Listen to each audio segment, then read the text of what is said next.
New Zealand First to speak to the Appropriation 2025-26 Supplementary Estimates Bill and Impressed Supply. I might start by saying that previous speakers opened up the whole debate around our political economic approach to this kind of management of the economy. And since that has been brought up, I felt like we needed to defend ourselves somewhat in this debate, and then we'll get back to the bill like others did. Aside from the personal attack on one of the members in the National Party, we'll look straight through that and straight past that because it's not really relevant. But we'll try and get some of the Greens out of their locked-in little echo chamber. I'll start with a saying, famous saying: jealousy is the tribute mediocrity pays to genius. So let's just have a little look at the Green Party's approach to this debate yesterday. Let's talk about tax, wealth tax, trust tax, what you commonly know as inheritance tax, otherwise known as death tax. Just for the members' note, because I was in the chamber last night where the Speaker did want members to focus on the bill. You can reference things that were said by others in the debate, but I would then ask the member to quickly go back to the bill itself. Thank you. Thank you, Mr. Speaker. I feel the right of reply is needed, considering we were actually criticised that night, last night. So if we're looking at a range of tax, well, we know that certain members of the Parliament don't like boomers very much, but you have worked all of your life to get to a tax-free position in owning your house, and someone wants to tax you for that. It's called a wealth tax. Not only wealth tax when you think about it for farmers, think about that in terms of how hard they have worked all of their lives with their hands, not much with their mouths, right, getting to a position where they actually have made a success of their life. So that's just fantastic, isn't it, when they work so hard to get to that position? And oh, hello. Well, let's have a crack at their wealth tax. Let's have a crack at their inheritance tax. Let's have a crack at the trust they've set up for their families for the future. Actually, tax. Small business, you're not exempt. I'm sorry. Small business, you're in trouble too, because you worked hard on your small business and got it to a position where you're actually not owing not that much money. Oh, wealth tax. So, savers, you're not exempt either. You've been saving diligently all of your life, putting your money away. You're actually going to be subject to a double tax. Not only have you had your income taxed and you've saved, they want to tax your wealth at the end of that as well. So, they'll tax you when you save, they'll tax you when you succeed, they'll tax you when you work hard, they'll tax you when you're alive, and then they'll tax you when you're dead. Right? This is not a good story. So this really sums up the Communist Green Manifesto, and the outcome that they want to achieve is that we will all be equal, will all be equally poor. That's the end of that kind of approach.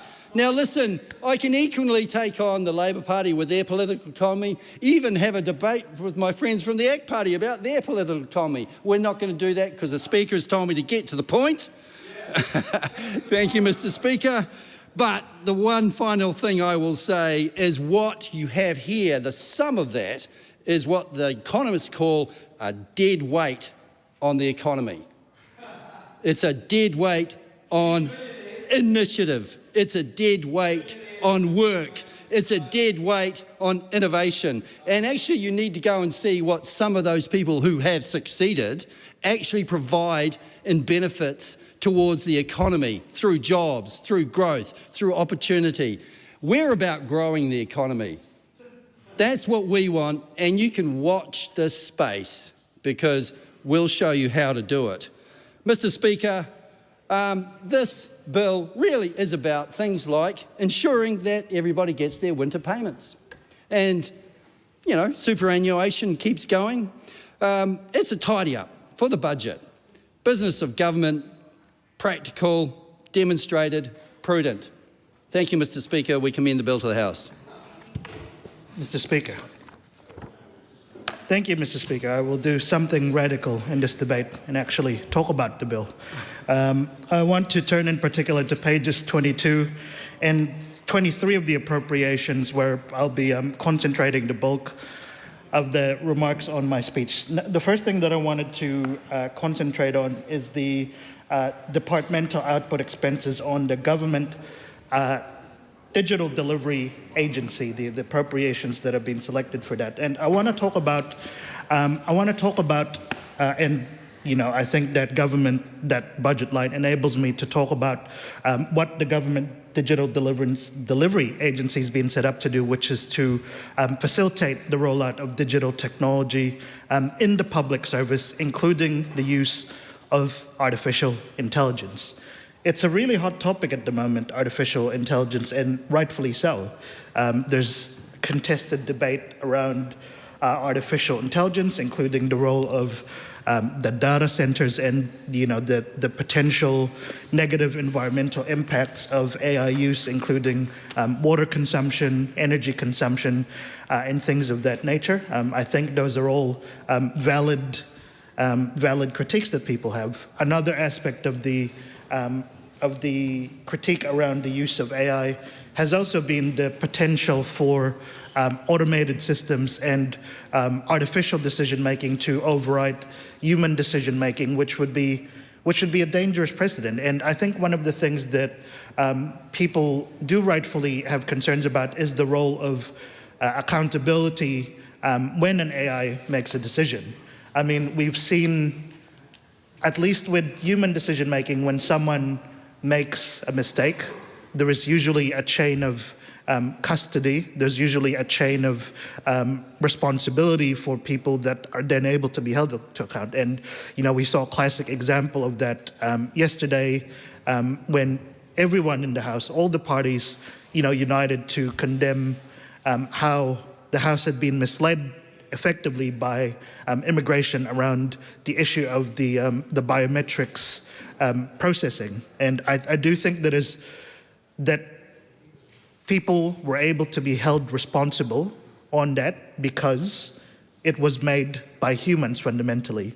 When we do shift to a system that is run by, or that AI have a better hand in, the chain of responsibility gets more complicated. Do you hold to account if an artificial system makes a mistake, if an automated decision-making makes a mistake? Do you hold account the minister who transitioned the public service to artificial intelligence? Do you hold to account the chief executive who let that happen? Do you hold into account the staffers that generated the prompt? Or do you hold into account the company that uses these large language models to make these decisions? It's a really contested field. And I do think, while we don't necessarily support the replacement of public servants with AI, the Government Digital Delivery Agency, we acknowledge, has a role to answer some of these tricky questions and develop guidelines for artificial intelligence use within the public service, because it is something that we can't bury our head in the sand in. It is increasingly going to become rolled out right across the country, and it will increasingly become one of the most contested terrains of the future. We already saw the Trump administration block the export use of Fable, one of the most powerful models that were developed by Anthropic. Now, what that does raise questions around the issue of data sovereignty as well. If through the use of AI in the public service, we are outsourcing our AI capacity to private companies that can then withdraw this capacity from the government that we've paid for because of pressures from foreign administrations, for example, then that could potentially grind to a halt our entire public service just from a single action. So when we are considering the use of AI in the public service, when we are considering AI technology as it gets deployed out across the board, we need to keep these questions in mind, and the Government Digital Delivery Agency is rightfully the place where that will get rolled out and thought about across the public service. But I also encourage colleagues across the House to engage with the issue of artificial intelligence, because this is an issue that is not going to go away, and this is an issue that increasingly we as legislators will have to grapple with. Thank you, Mr. Speaker. Mr. Speaker. Ryan Hamilton. Thank you, Mr. Speaker. It's a pleasure to speak on this impressed supply debate, and I know a lot of people at home will be wondering. It's the appropriations supplementary. That one, Mr. Speaker. And I know a lot of people will be wondering. Just as exciting. yeah. It's been a lot of budget talk, Mr. Speaker, and it's got me a bit excited. But what people at home might be wondering is what this bill does, and it's all about unlocking the proposed budget, the execution of that spending, and of course it's very important because the authorisation of that money needs to be spent and allocated through budgetary purposes. So, Mr. Speaker, I guess firstly, one thing this budget does is really focus on financial sustainability, closing the fiscal gap, and the fact that we're now able to achieve the surplus a year earlier than forecast is great news and great financial leadership from the Minister of Finance, this being her third budget. It's certainly one where we've been clear that it's not about sugar hits, it's about robust planning frameworks, it's about restrained spending, it's about closing that and getting that debt curve down.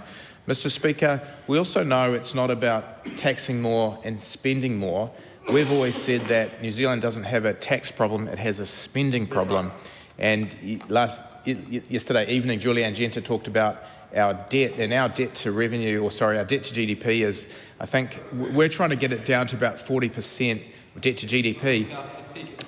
Julianne Genter said, why don't we just spend more and invest more in infrastructure last night, and in fact used Japan as an example, which has debt to GDP of 250%. Now, Japan might have a lot more privately owned domestic funding, but Mr. Speaker, the more you borrow, the bigger the interest bill. And our current interest bill is around $9.5 billion, Mr. Speaker. And why getting back to a surplus? Not much. Well, we're not paying any off at the moment. That's the problem. Because we haven't got to a surplus, Mr. Speaker, we're not even paying any of our principal back wholly. So the purpose of getting to a surplus is so we can pay down that debt. $9.5 billion is enough, as we know, for the whole Defence Force, corrections, police, customs.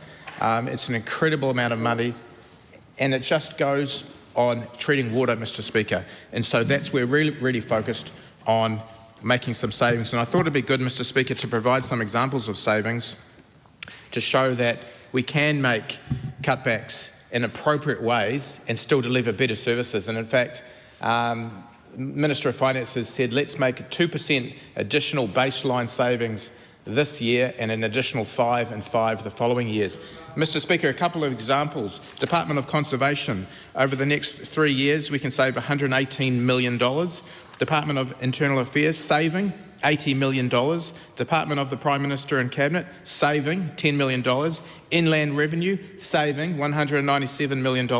Land Information New Zealand, saving $26.4 million. Ministry of Primary Industries, saving $164 million. Ministry for Regulation, $5.3 million. Ministry of, or MB, $170 million. MCERT, saving $125 million. Total for 12% baseline reduction over the next 3 years, $2.388 billion, Mr. Speaker. So you can see it's not just about spending, but saving. It's about good fiscal management. It's about stewardship. Some might say kaitiakitanga, well Mr. Speaker. Stewardship of what we've got. Stewardship of our resources is very important. National Party. It was Marama Davidson yesterday also talked about, we talked about the investment in the Defence Force, and that I said it's not just about spending on weapons, it's about investment in a workforce, and she denied it. And I wanted to show to the viewers, Mr. Speaker, that the Defence Force remuneration is $120 million over 4 years. And in our summary of estimates, it reads, this initiative provides funding to enable the New Zealand Defence Force to provide remuneration uplifts for its workers and to meet additional non-discretionary remuneration increases. And of course for the housing, the Defence Capability Plan, we've got $3.4 million $3.4 billion, $3.4 million, sorry, Mr. Speaker, decimal point. The initiative provides funding to enable planning, detailed design and delivery of modern residential dwellings for military personnel and their families at Trentham, Ohakea, Linton, Woodburn, Waiouru and Burnham. So, Mr. Speaker, our investment in defence isn't just in terms of improving our fleet and all that very important stuff which is part of our national security defence force. It is about the people, because they have a very important role on the front line, and it's important that they are looked after as well, Mr. Speaker. The great thing is, within the budget, Mr. Speaker, we know that our party's spoken a big game around health, infrastructure, law and order, fuel response, education, and these things are all critical, and we're delivering for all of them. Mr. Speaker, $7 billion in capital investment over the next over the next 12 months, and an estimated 4,500 jobs for every $1 billion of infrastructure investment. Over the forecast period, we're looking at 220,000 new jobs across the economy, Mr. Speaker. It's significant. And of course, Cambridge to Aotearoa, a road of national significance, one of the most dangerous spots in New Zealand. We're investing in that, and that will improve about 16 kilometres of roading infrastructure. Very important for productivity, for connectivity, and an extra special bonus, Mr. Speaker, if it gets to 110, because that's my favourite speed of all, especially on cruise control listening to ACDC, Mr. Speaker. Education is very important as well. Obviously, we talked about some of the investment in the hard infrastructure. We've done a lot of investment in the curriculum and the syllabus restructure, supporting our frontline teachers. I was privileged in Hamilton East to have Hillcrest High get an additional eight new learning classrooms and 2 new learning support classrooms, as well as Night and Normal, 4 new classrooms, Mr. Speaker. And of course, the infrastructure we're now able to deliver at half the cost that was previously being delivered under the last government. Half the cost, so you get 2 for 1. Isn't that amazing? Just with good, practical financial stewardship, discipline, going to the market with competitive tenders, and obviously the prefab type modular building is really key to all of that as well. Mr. Speaker, the other thing, of course, is the RMA reform, which was given a boost of money to help that transition. I sit on the Environment Select Committee with Catherine Wedd here and Cameron Luxon here in the House. And Mr. Speaker, it's quite a robust process. We've gone through changing what was something first introduced in 1991 to 2 new planning bills, Mr. Speaker, and that's going through the process. But of course, it needs finance, it needs time to embed. But that's really about unlocking productivity in this country, Mr. Speaker, working with councils, working with the water entities to enable us to cut through red tape and green tape just to get stuff done. We want more renewables in this country, but it's just been too hard. And the process that we're working through will help to unlock and enable that. Mr. Speaker, the budget is also predicated on what our Prime Minister gave and what was probably a speech of the nation, really. One of the journalists who would probably normally be quite critical of him said it's probably the best Prime Ministerial address in the last 20 years, Mr. Speaker. And he talked about national security being economic security. The last 20 years, that's right, that's a long time. I'll send you a copy of it, Shannon Halbert. The government understands that in an increasingly uncertain world, security is more than just defence alone. It is not just about national security, it's also about economic security, and the two go hand in hand. Energy security and social cohesion. Every major decision we should make should be tested against whether it strengthens New Zealand in one of those areas. National security, increased defence investment, tougher law and order measures, and protecting critical infrastructure and resilience. And of course, our relationship with our other countries. We've done a fuel agreement with Singapore. We've worked in collaboration with Australia. We're really strengthening up our place in the bottom of the Pacific, Mr. Speaker, which is critical. Economic security, investment boost came through in the last budget, and of course we're continuing that through. Trade agreements and export growth, support for business investment and productivity. Energy security, need for reliable and affordable electricity, supporting renewable generation and grid resilience, importance of avoiding energy shortage that undermine growth, Mr. Speaker. And of course, then you bring in infrastructure, underpinning all of that security, national security, energy security, is infrastructure, and our $7 billion capital program goes a long way to help New Zealand to prosper. Roads, schools, hospitals, water infrastructure, energy networks are all foundations of economic growth and national resilience. Every $1 billion in investment, Mr. Speaker, as I said, by Treasury is estimating an extra 4,500 jobs. So at a time when many countries are being forced to choose between growth and fiscal discipline, this government is demonstrating that both matter. We're investing where it counts, maintaining a path back to surplus and strengthening the foundations of New Zealand's future. Fixing the basics, building the future. Ruben Davidson. Mr. Speaker, it's great to be able to stand and take a call on this, the Appropriation Supplementary Estimates Bill. And before I get started, I just wanted to acknowledge a couple of the funny wisecracks that the previous member got into his contribution this morning. The first being a claim about a commitment to renewable energy, which is great, especially coming from a party who want to spend $1 billion on an LNG terminal. So I really enjoyed that one. But I also enjoyed hearing the claim that the Prime Minister had recently delivered the best speech any New Zealand Prime Minister had delivered in the last 20 years. And what I wanted to say to that was it's fantastic to hear that Christopher Luxon's finally found a speechwriter.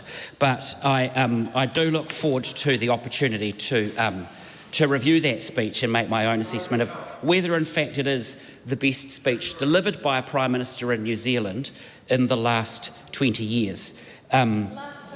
I would say that that would be a minority opinion. I wouldn't want to poll it. But it's not all fun and games in this debate, Mr. Speaker. This is in fact a serious debate about what is in the budget that was delivered in the House at the end of last month. And I think it's important to look at that in the context of where we're at in New Zealand economically at the moment and where we were forecast to be at. Because what we have seen is that the half-year economic update in 2023, which was the first from this government, and now what we're looking at as the forecast for 2026. This is the context we need to look at this bill and at this budget in. So GDP growth was forecast at 2.8%, it's now 1.2%. Unemployment, 4.8%, is now forecast to be 5.5%. Inflation was meant to be 2.2%. It's now forecast to be 4%, Mr. Hamilton. And government debt is now $4 billion higher than forecast. So those are the numbers, that's the context that we need to look at this budget in. And what's really interesting as we look through those appropriations in the budget is then what's happened in some of the areas and across some of the portfolios that are explicitly covered in this bill. Particularly, I'm really interested in the ones that are, and I folded down the page so that I could find it easily, across pages 8 and 9 of the bill, when we're looking at really the investment into business, science and innovation. So that's some of what I wanted to explore in my contribution to this debate. Now, when the Minister came to the House and delivered her opening speech on this, she talked about the difference between money coming from the ether and money coming from the back pockets of New Zealanders. So I think it's also very important that we remember that. This budget is the money from the back pockets of New Zealanders. It is not money that has come from the ether. On that, I agree with the Minister of Finance.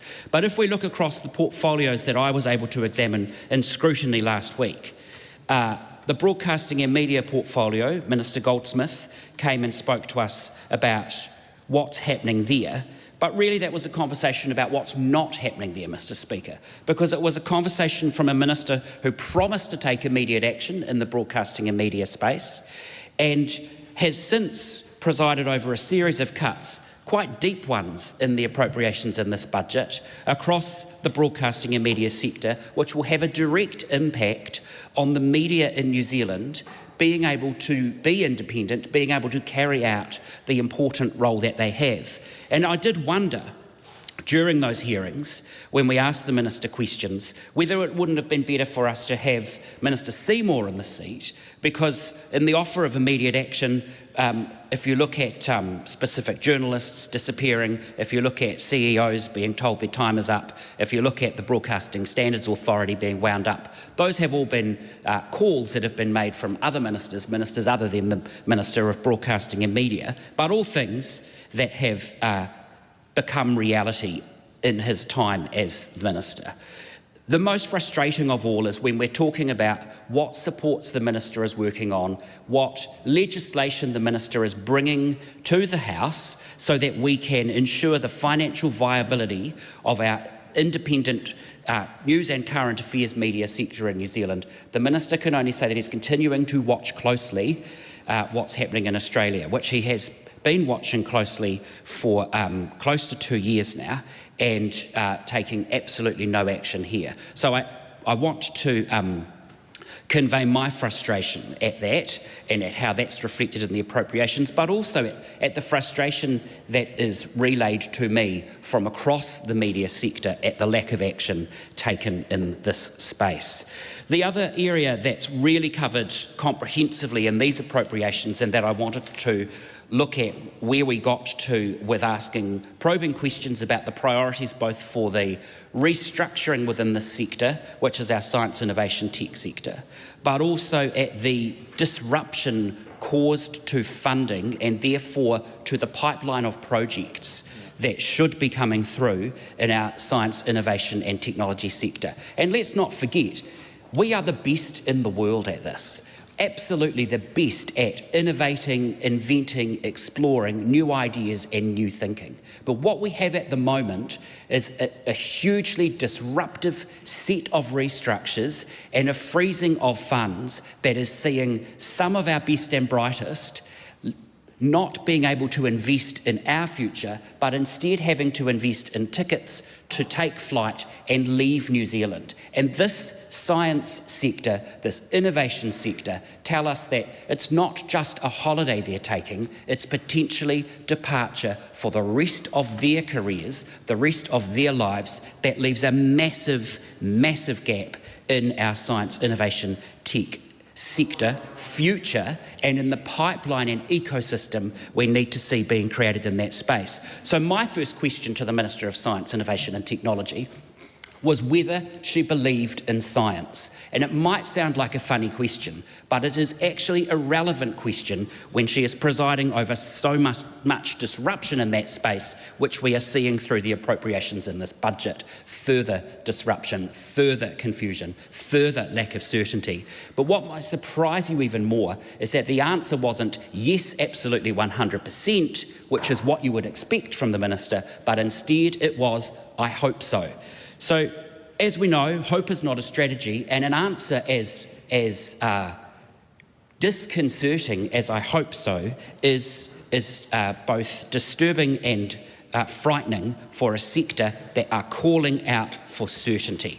And we see that across some of the amazing blue skies research that is really not a priority for this government. And if we're looking at an ecosystem, which we need to in our science, innovation, tech sector, you are essentially cutting off the very beginning of where our best ideas come from.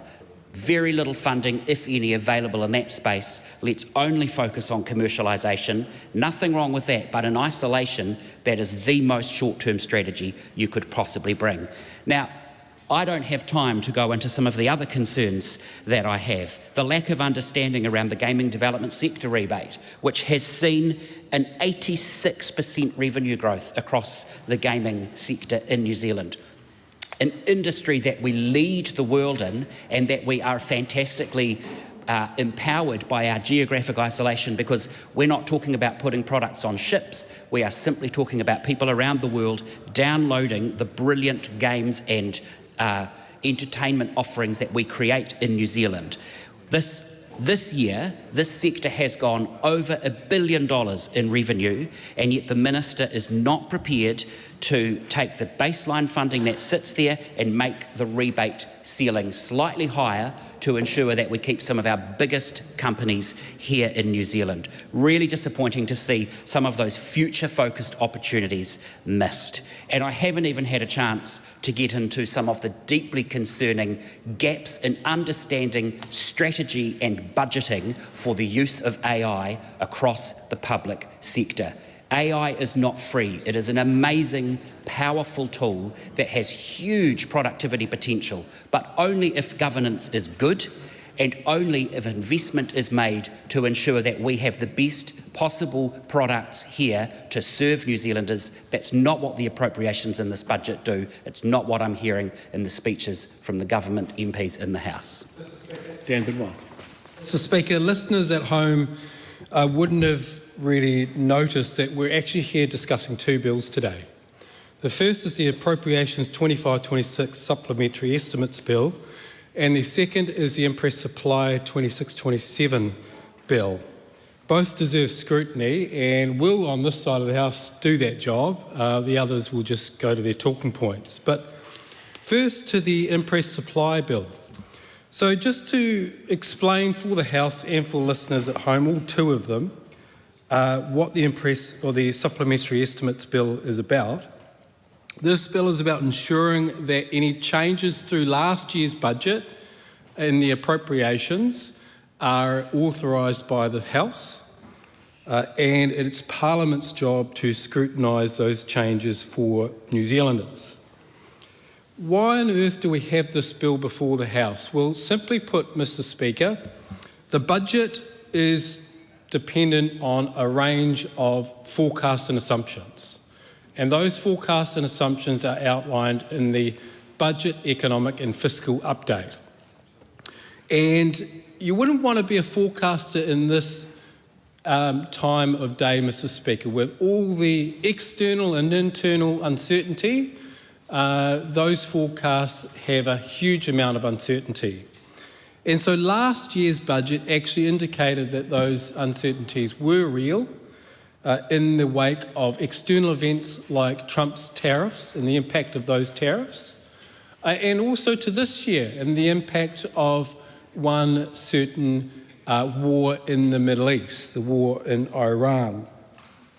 And then there are a range of internal events that make a difference to the economic assumptions. Things like natural weather events, the recession that New Zealand has been in, caused by a Reserve Bank-induced hike in interest rates from the inflation that we had under the previous government. And so there's a range of uncertainty out there when those projections are put forward in the budget. And those projections, there's unders and overs, but ultimately has material impacts in terms of government services and in terms of revenue. So essentially the Supplementary Estimates Bill reflects the changes in the 25-26 budget that has been spent or reductions in revenue, and that is why we're here today discussing that. It really demonstrates the responsiveness of our government that we bring this bill back to the House to retrospectively give authority to those changes in expenditures. So that is important in terms of accountability, it's important in terms of oversight, and in terms of fiscal management. And where does this all sit? Well, it all goes back to the Public Finance Act.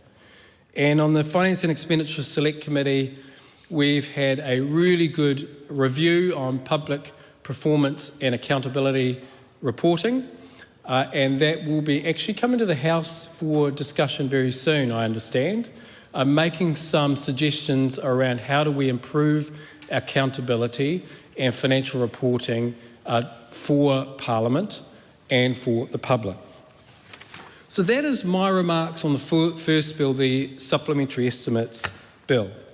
The second bill that we've got before us today is the Impress Supply Bill.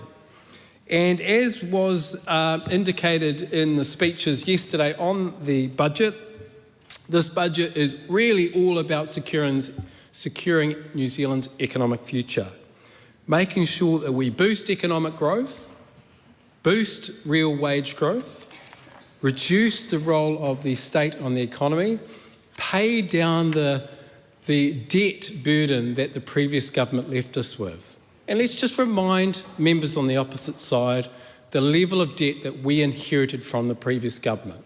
We not only inherited debt, we also inherited, Mr. Speaker, one of the largest fiscal deficits in the OECD. Okay? And so we've actually got, this year alone, this forecast year, $216 billion of nominal government debt as a result of the poor decisions of the previous government. And why does it matter for the New Zealanders at home? It matters because we have a mounting interest bill on that debt, forecast to be in this budget alone $9.7 billion. $9.7 billion, that is astronomical. And we know from the Treasury forecast for the next 20, 30 years, Mr. Speaker, that debt and the interest bill on the debt is only going to grow higher because of superannuation and because of healthcare. And we've got some parties in Parliament today that wish to put their heads in the sand and say, no, we won't make any changes to superannuation. And we've got realistic, pragmatic parties like National who have always advocated for pragmatic, sustainable fiscal changes to our pension system to make sure that it's sustainable in the future. But, Mr. Speaker, I wish to turn the attention to some of the really important things that were announced in the budget, which the Impress Supply Bill essentially gives effect to. We've got targeted support for health, things like $35 million extra dollars for our ambulance services. Great news for Northcote and communities right and up and down New Zealand. We've got $34 million funded for our 3-day postnatal stays, allowing newborn and new mothers to remain in hospital for up to 3 days. It's great news. We've got a lowering of the age of free bowel care screening from 68 to 66. That's going to make a material difference for well over 200,000 New Zealanders per annum, Mr. Speaker. At the education, let's go now to education. If there's one really wasteful spending that we cut and that the previous government had, it was the fees free, which had no material impact on outcomes at all in terms of enrolment and in terms of education achievement. What have we been able to do with that? We've cut that funding and we've reallocated it for what is a great program, the Trades Academy program. And we've got an extra 20,000 places so that we can get people into trades earning while they're learning, Mr. Speaker. Earning while they're learning. And it was $1 billion. It was $1 billion over the forecast period. It was a huge amount of wasteful money, and thank goodness we in the National Party and our Finance Minister made some changes in that area. Mr. Speaker, we've got more money to strengthen reading, writing and maths achievement in our schools. And we've got continued rollout of the structured literacy and mathematics, which is going really well, just according to all of my schools in Northcote. They're doing really well, and I wish to thank teachers right across the country for really picking up and running with structured literacy and structured maths. The feedback I get right across the sector is positive, and the evidence we know is clear, that it makes a difference. And those of you who are parents know how important it is to get your kids a better chance in life through education. And with that, Mr. Speaker, I think there's some really good things in the budget around education and healthcare. Law and order. Remember 3 years ago, members, how common it was to have a ram raid, 2 ram raids a day. 2 ram raids a day. That's down 85% under this government. But this budget puts $500 million extra into correction facilities, so making sure that our communities are safe. We've got new police stations in places like Wanganui. fantastic new places. And actually the police commissioner himself said we've never had, in the history of New Zealand, we've never had as many frontline police officers as we do now. Isn't that great news? So it's all part of our plan, Mr. Speaker, to fix the basics and build the future. Fix the basics in healthcare, in education, in law and order, in infrastructure, in transport, fixing the basics in our government finances and building the future so that my son, your kids, all of our future kids and grandkids can stay here in New Zealand. They don't have to up shoots and leave like they have done for decades, Mr. Speaker. So with that, I commend both of these bills to the House. The next call is a split call. Mr. Speaker, The Honourable Phil Tyford. this budget after 2.5 years was essentially the National Government's last chance to show New Zealanders that they were willing to do something about the cost of living crisis, that they understood the pain that people are feeling. But, Mr. Speaker, that moment has passed and people have given up on this government, and you hear that everywhere you go in New Zealand. That's what people say. You can see the cost of living crisis on the faces of the people that I represent in West Auckland. The effect of the National Government's austerity policies. You can see it on the streets of Henderson, in Massey, in Ranui.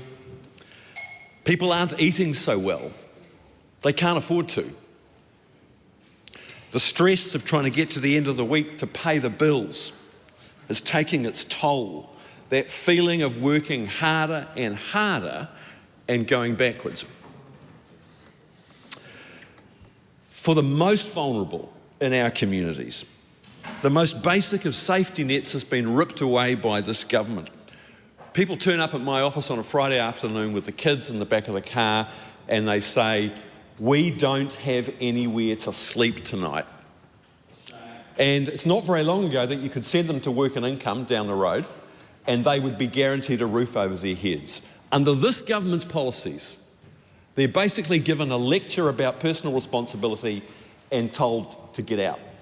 That is what happens. It happens every day, every week in the community that I represent. That's why there is record homelessness and people sleeping in their cars.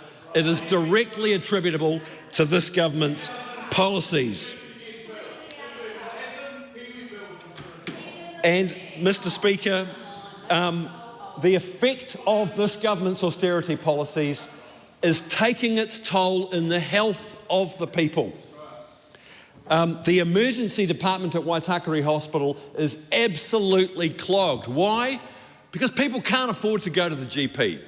So they go along to the hospital emergency department. And that's why the delays are so long.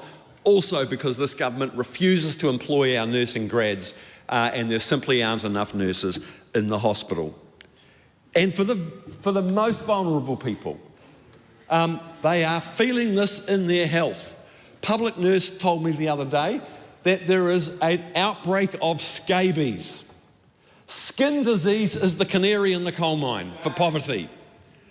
People who are not properly fed, who cannot live decent lives because of poverty and poor living conditions. Skin disease is where it shows. What an absolute indictment of this government's austerity policies. And what is this government's answer? What does this budget say to those people? It gives them a lecture on fiscal policy by a government that gave huge tax breaks to landlords and tobacco companies and to the well-off, and has increased borrowing. It's increased borrowing, not actually reduced it. They've slashed the public service, close to 10,000 jobs, which will inevitably affect frontline services. And what does that mean? It means longer queues, fewer border security checks, clogged courtrooms. This government promised to fix things because Christopher Luxon was the business guy. He was going to run New Zealand like Air New Zealand, as if the country was a business. That was the promise. We're going to fix the cost of living. Yep. The self-proclaimed economic geniuses on that side of the House have presided over record business closures, higher unemployment, and a collapse in business confidence, and a downgrade from the ratings agencies. That's their record. Blissfully ignorant of decades and decades of economic history. What happens when you get rid of thousands of people out of paid employment? What happens when you cancel and delay hundreds of construction projects in transport and housing, and you think you have this magical thinking that somehow the private sector is going to step into the breach and make all of the investments and make the economy grow? Well, what happened? Investors and consumers stopped spending. This government's economic policies that are embedded in this budget have caused a crisis. Mr. Speaker. Your time has expired. Tom Rutherford. Tidy it up, Tom. Tidy it up. Mr. Speaker, it gives me no great pleasure on a Wednesday morning to stand here and take a lecture from Phil Twyford, the man who couldn't count to 100,000. He couldn't get past a couple of thousand, and yet wants to stand here with this short-term thinking and going, forget about that, it's the other guy's fault. It's their fault. Don't worry about what I did or didn't do, it's the other guy's fault. And Kiwis have not forgotten. Who remembers the Chinese-sounding surnames? Remember that? No contribution or mention of that in a speech, and yet here we are on a Wednesday morning, Mr. Speaker. But we're actually here, Mr. Speaker, to talk about two things. Number one, it's the Appropriation 2025-26 Supplementary Estimates Bill, and also the Impress Supply First for the 2026-27 bill. Now, Mr. Speaker, these bills are standard, but they're an important part of the parliamentary process. If we start with the appropriation, which is the supplementary estimates, it seeks Parliament's approval for changes to the current year's appropriation. My colleague Dan Bidwar, our resident economist on this side of the House, actually highlighted really clearly why that was so important. And then he went on and talked about the Impress Supply Bill, which provides the necessary interim authority for the government to continue delivering services until the main appropriation bill for 2026 to 27 is passed. And the irony here, Mr. Speaker, is I get heckled from the other side. They don't understand the financial literacy or illiteracy on that side that actually these bills play in the important role. Mr. Speaker, the supplementary estimates reflect a government that is focused on responsible fiscal management while continuing to deliver for New Zealanders, Mr. Speaker. They show where additional investment has been required and where we've also needed to reprioritise spending, as my colleague Ryan Hamilton outlined in his earlier contribution. Mr. Speaker, as a government, we were elected to get the basics right, to restore the discipline to public finances. We have to remember, Mr. Speaker, the government doesn't have any of its own money. It has New Zealanders' money.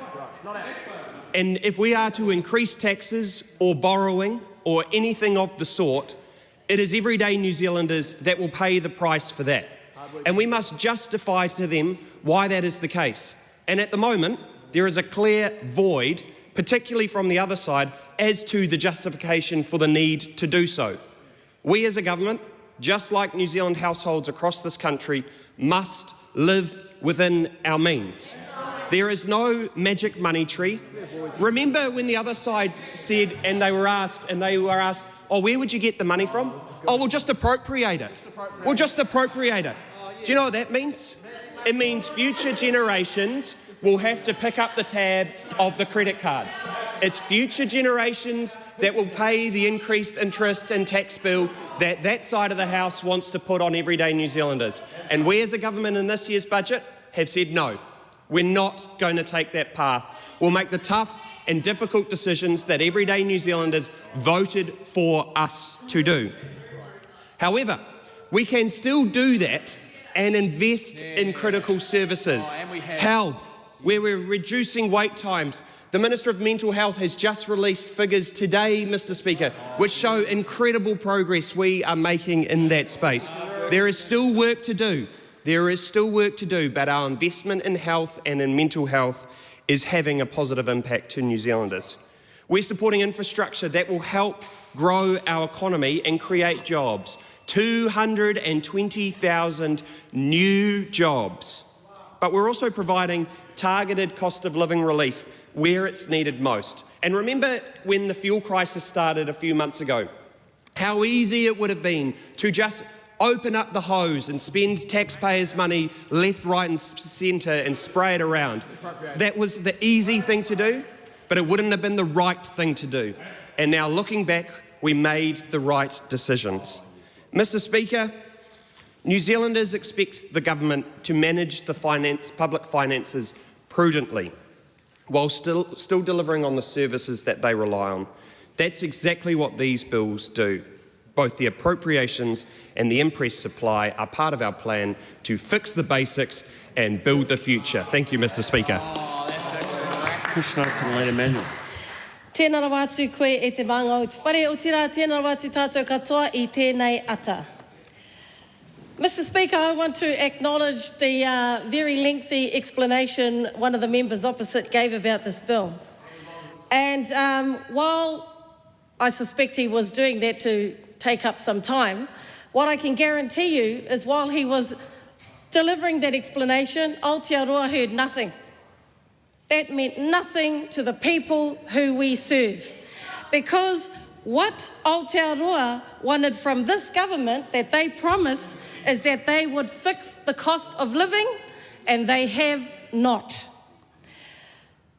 Mr. Speaker, the latest appropriations represent the culmination of $1 billion slashed from targeted Māori investment. Investments like whai kāinga, whai oranga. We've heard from across the House that they acknowledge, housing is important, etc. A whare, a kāinga, doesn't just represent 4 walls. You want your kids to do well in school, they're going to do much better if they've got somewhere warm, safe, dry to live. You want them to be healthy? That also comes from having a warm, safe, dry home. Whai kāinga, whai oranga went beyond that, Mr. Speaker. It actually supported development of whenua, giving whānau who live in those houses not just the shelter, the physical shelter of 4 walls and a roof, it gave them the connection to their whenua, it built up communities by ensuring tamariki to go to these amazing new educational institutions the government purporting to provide, and it gave them meaningful contribution and connection to their whakapapa and their communities. That investment in these appropriations, Mr. Speaker, is gone. We've also seen, what you won't see in these appropriations is Māori development programs. Development investment that supported programs like the Business Hub in Wairua. We've talked about regional investment, regional jobs. Where are these 220,000 new jobs, by the way? That's a great number. We should be excited by it. But as I traverse Ikaroa Rāwhiti, I'm seeing people losing jobs and seriously considering, those who haven't already, seriously considering leaving Aotearoa. Now, leaving Aotearoa doesn't just mean leaving your whānau. Again, that connection I talked to about the connection I talked to whenua, that's what we're risking here. We are risking isolating people from their whakapapa, their whenua, their communities, and ultimately investing in our country's economy, which is what I understood this government wanted. Back to talking about Wairua, Mr. Speaker. In spite of the cuts, thank God there are organisations like the Wairua Business Hub who are supporting people not only to get into business, to thrive, but supporting them in staying where they live, where they come from, where they want to be. Now, we heard, Mr. Speaker, that that's what this government wanted, was to drive the economy, get people, we've heard it, get people off the couch and thriving, get into mahi. What a great idea. Imagine if we had something like the Progressive Procurement Fund to support that. Wait a minute, we did. And this government cut it. That contract represented a reinvestment of over $900 million from Māori business into this economy, into our communities, into regions. And this government cut it, Mr. Speaker. And so that makes me question, we heard the Minister say yesterday, this is all about making it easier to do business here in New Zealand. Easier for who?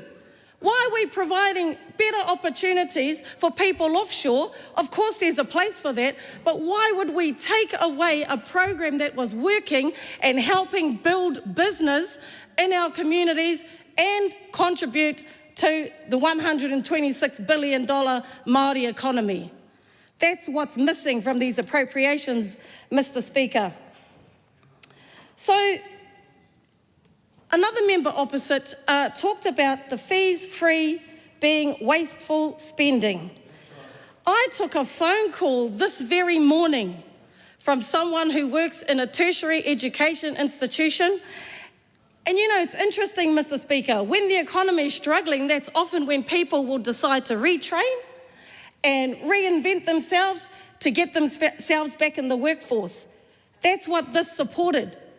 We know that there have been jobs slashed across Aotearoa, and so some people are looking to retrain. This fees-free would have supported them.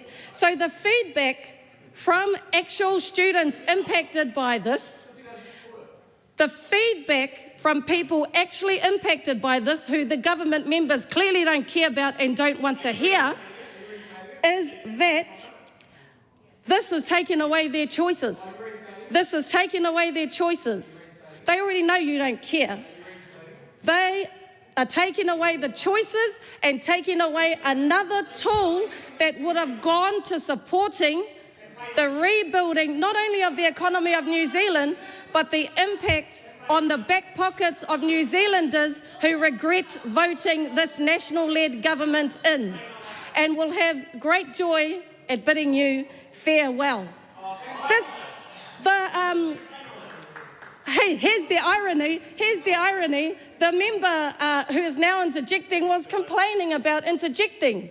Yeah, can I please ask members not to have these rowdy conversations across the chamber? Let's go to Christopher Luxon. Thank you, Mr. Speaker. Let's move now to another area that's having a direct impact on the economy of people's households, and that's public service cuts.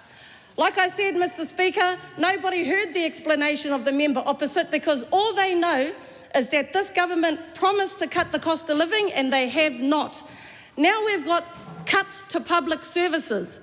Already, whānau often have to travel sometimes over 100 kilometres one way to see public servants. Now, with the increase of petrol costs and further cuts of public services, this is just overwhelming for a lot of whānau, Mr. Speaker, and a lot of them will not be able to access the services. Once again, feeling the pinch, feeling the crunch, much more of the cuts of this national-led coalition government. So, Mr. Speaker, that said, I come from Aotearoa Rāwhiti, where we bring the light every day. And I want to acknowledge the innovation of our communities who, in spite of many cuts, continue to care for the vulnerable in their communities. I've heard some examples, again, just this very morning, of services, disability services in Tūranganui Kiwa Gisborne, who are struggling because of the cuts they've had to make, Mr. Speaker. That said, they are working hard to maintain some form of service for the vulnerable whānau that they support. So I want to acknowledge people throughout Aotearoa Rāwhiti and Aotearoa who continue to serve the communities in spite of the, as I said, the billion of targeted funding, that's just the Māori, that has been taken away from our communities.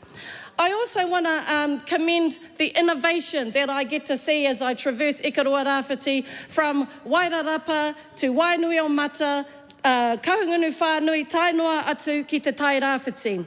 Speaking of which, another thing we won't see in these appropriations is any targeted response for the Tai Rāwhiti. We hear a lot of kōrero about farmers. Excellent. We want farmers to do well. However, there is still a portion of very vulnerable farmers in Wharekahika who had a visit from government ministers and are still waiting for any response, and sadly, they are not seeing it in these appropriations.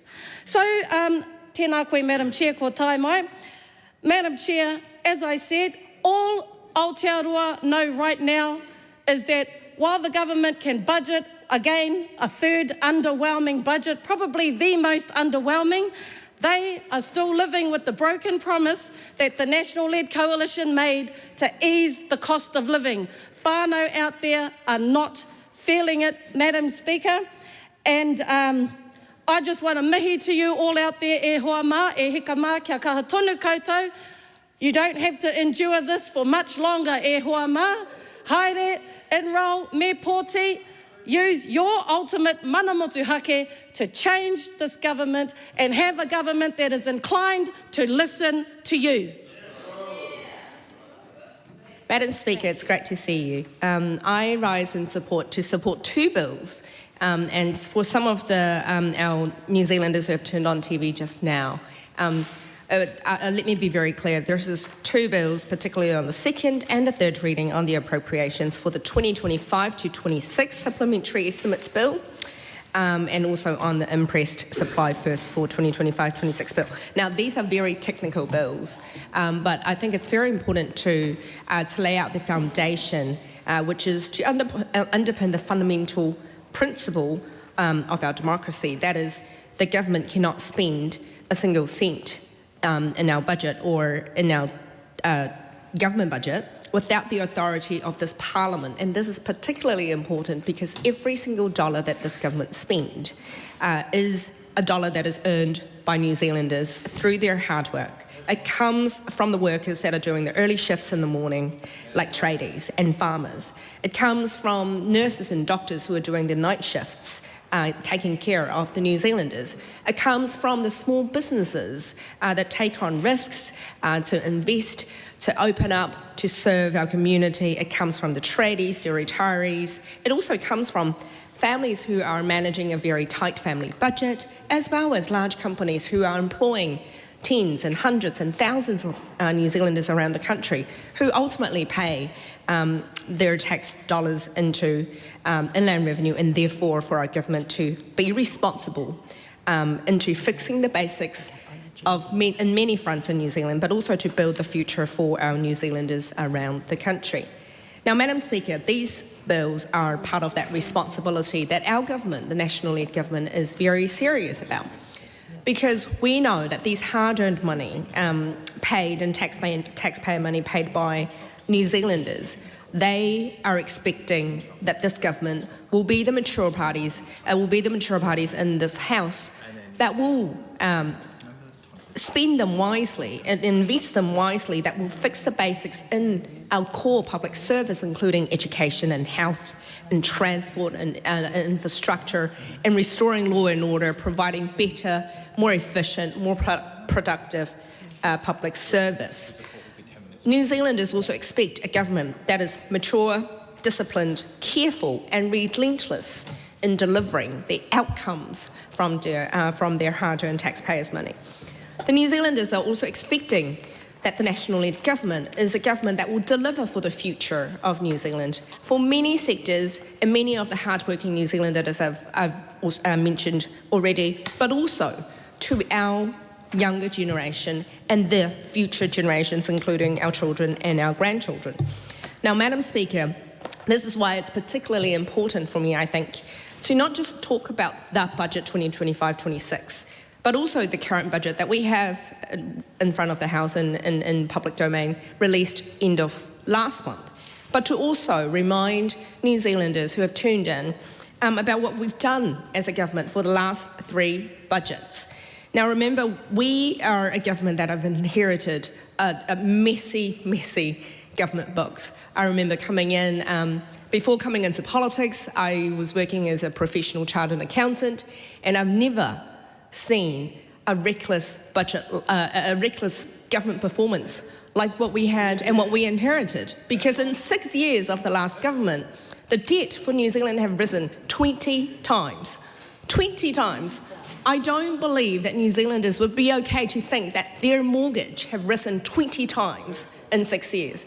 And that comes with the consequences of paying now the interest bill and just servicing the loan, not even paying down the loan, but just servicing the loan is more than the combined of the public of the budget that we give to 5 core public sectors, including justice, police, customs, defence, and so it is actually quite astonishing for me when I came in as a Member of Parliament, now serving New Zealand, to see how reckless the last government was.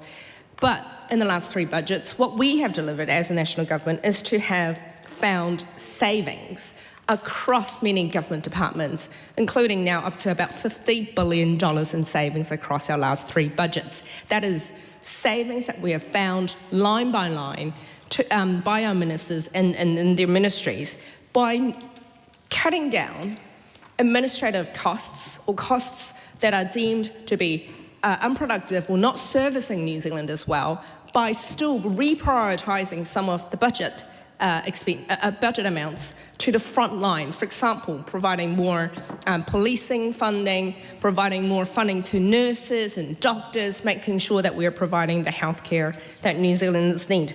And this is what I call a government that is disciplined, that is mature, and that is servicing New Zealand. And across the budgets, we talked a lot about reprioritising and being disciplined in how we spend. But this government, through the last 3 budgets, have also put in a lot of emphasis and capital investment, particularly into building the future, because ultimately, now as a nation that have over $100 billion in debt, we are not going to grow out of that debt or return into a government surplus by taxing everybody. That will drive down productivity. That will force capital to leave New Zealand. And we're now having to find the extra money or reprioritise the extra money to pay and service our debt. But what is our plan to actually reduce the debt and return the government books into surplus? And this is why we say building the future is particularly important for New Zealand and all New Zealanders. And that's why our government have a plan, and it is on track to deliver that plan actually early, in my opinion, to double the export value of all New Zealand export in the next 10 years. And we have already seen that there is a record in our primary and red meat products export value. We have now seen a record in the fibre and food export products. And this is how we are going to build a future for New Zealand, grow the government books, return to surplus, and actually have money and have capital and have government budget that we can provide and prioritise into servicing New Zealanders in education, in health, in justice, and building the infrastructure that we need in New Zealand so people can drive safer and better and more connected between cities and rural towns, and that we actually have the infrastructure to accommodate the future growth of this country. Because if you look around the world and all this global uncertainty, New Zealand is often the most researched about country by any other international countries because we're considered as safe. We are a very safe country. In fact, just a few weeks ago, New Zealand was ranked the second safest country on earth. And that was a comeback for New Zealand because that wasn't the case 6 years ago. I remember opening my phone every day and it will be ram raids here, someone losing a finger here, cars ram raided into a shop. And I visited actually a liquor store in the area that I live in Pakuranga, just a couple of streets away from my house, that they were ram raided 4 times in 6 months. 4 times in 6 months. And when I visited them, they were in tears because they had no hope for the future. They just wanted some peaceful and certainty that they will be able to run a business, provide some living for the family, and actually not be hurt or killed in those ram raids. So it took us some years, it took the national government some years to restore that law and order, reduced 46,000 victims, much earlier than even our original target, our original plan. That is, reduced 46,000 victims and protected them from any harm, protected their family and their local communities. This is what we call fixing the basics. And when we have a safe and certain environment that families feel happy and safe to go to work and come back to work, for businesses to have the interest and also the courage and confidence into investing. That's why we see so many now businesses, New Zealand businesses, taking on the core concept of Budget 2025-26, which is investment boost. It's that tax incentive that this government, the national government, have provided to New Zealand businesses to get the 20% tax deduction from investing into machineries or tools and equipment that will unlock productivity, that will help the businesses to grow and to regain business confidence. And this is why we see, even in the global uncertainties, even in when our neighbouring countries are not doing so well politically or economically, we are seeing business confidence coming back. We are seeing that New Zealanders and actually people are interested to move to New Zealand because they can see a brighter, better future with the national government. Speaker. Shannon Halbert was the first person to call. Thank you, Madam Speaker. Well, today here we are discussing the budget and appropriations.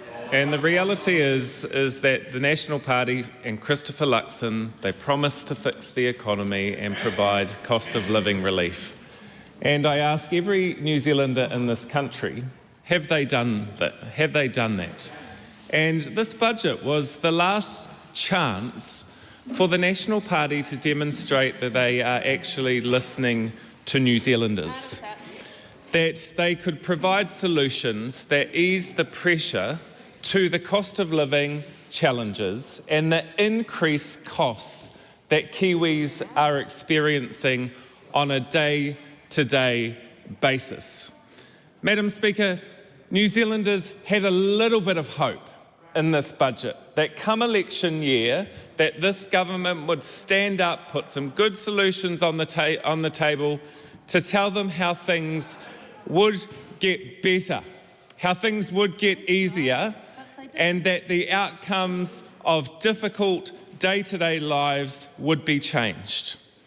But instead, the National Party and this government have decided to cut deeper, to build an economy that is about cuts, cutting it back to the bone.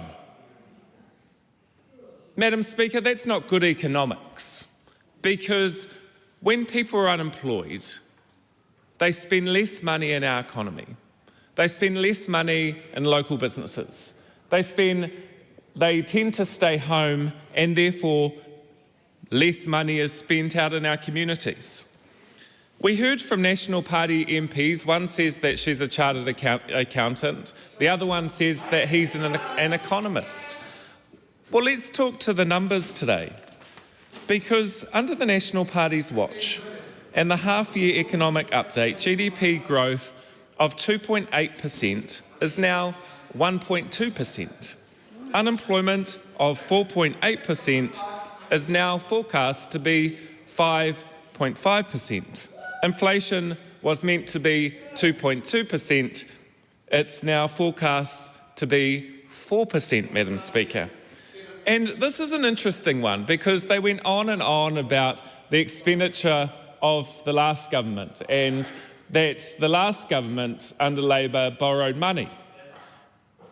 They easily forget that under their watch and Nicola Willis, they have borrowed more money. So the question for the Chartered Accountant and the Economist is, does that make sense? Does that make sense to you, and is that the advice that you would ask? Tom Rutherford was blowing smoke on his colleague Dan Bidwell, MP for Northcote, and his speech and comments that he was making. And so we know in our Northcote community that people are doing it tough, that they have found things more expensive as a result of this government's choices. Dan Bidwell talked up the police count in Whanganui, but he failed to say that there's actually less police on the North Shore under his watch. That's right. He talked about the introduction of structured literacy in schools, but he failed to acknowledge that it was under Jantonetti's watch that those, in fact, schools in our community started teaching structured literacy. He failed to mention that under his watch, the attendance service for young people in our community has been scrapped. He's lost it. Under his watch, the Women's Centre has closed. That's right. And Potama Rangatahi has lost money by the hundreds of thousands. How is that for leadership of any community, and how is that fiscally responsible, Madam Speaker? Because we come into this House to make the lives of our people and our communities better. But under this government, under National Christopher Luxon, it has got worse. It has absolutely got worse. Now hear me out on fees free. Because this is a numbers game again, the Chartered Accountant and the Economist. Here's the numbers for you. Labor's investment was $1.1 billion. $1.1 billion in investing in reducing debt for young people and next generations, investing in the skills that young people need for our future workforce. The promise by New Zealand First was to reinvest that money into a more targeted approach. What did they do in this budget? They committed to trades academies. It is good, but it's a loss to tertiary education, and that's a reinvestment of that money going into compulsory education, a net loss. The other point there is that when we talk about the second initiative in youth guarantees, 1,000 youth guarantee places, well, that's good. But when we look at the numbers, is we have 100,000 young people not engaged in education, training or employment. Remove the additional 1,000 places, and the number left for this government to answer is, how are you responding to the needs of 99,000 young people that still remain and you haven't provided a solution for? So if we add the Trades Academy numbers and we add the youth guarantee numbers, that's 11,000 people that are impacted positively by this government. But you look at what Fees Free achieved, that impacted the lives positively for 40,000 young people. So let's do the maths. That's 29,000 young people that lose opportunity under the National Party's watch. So the Chartered Accountant and the Economist, please do the numbers for me. How does that improve the lives of young New Zealanders in this country? And how does it improve upskilling our future workforce?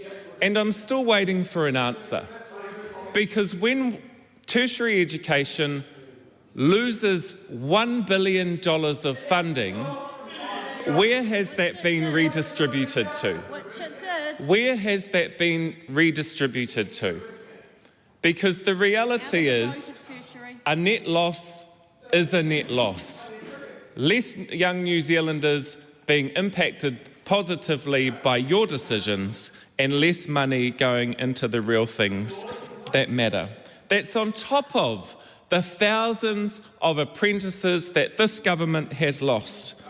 That is on top of the 30,000 less apprentices, should I say, and 10,000 less young people that have accessed the apprenticeship boost scheme.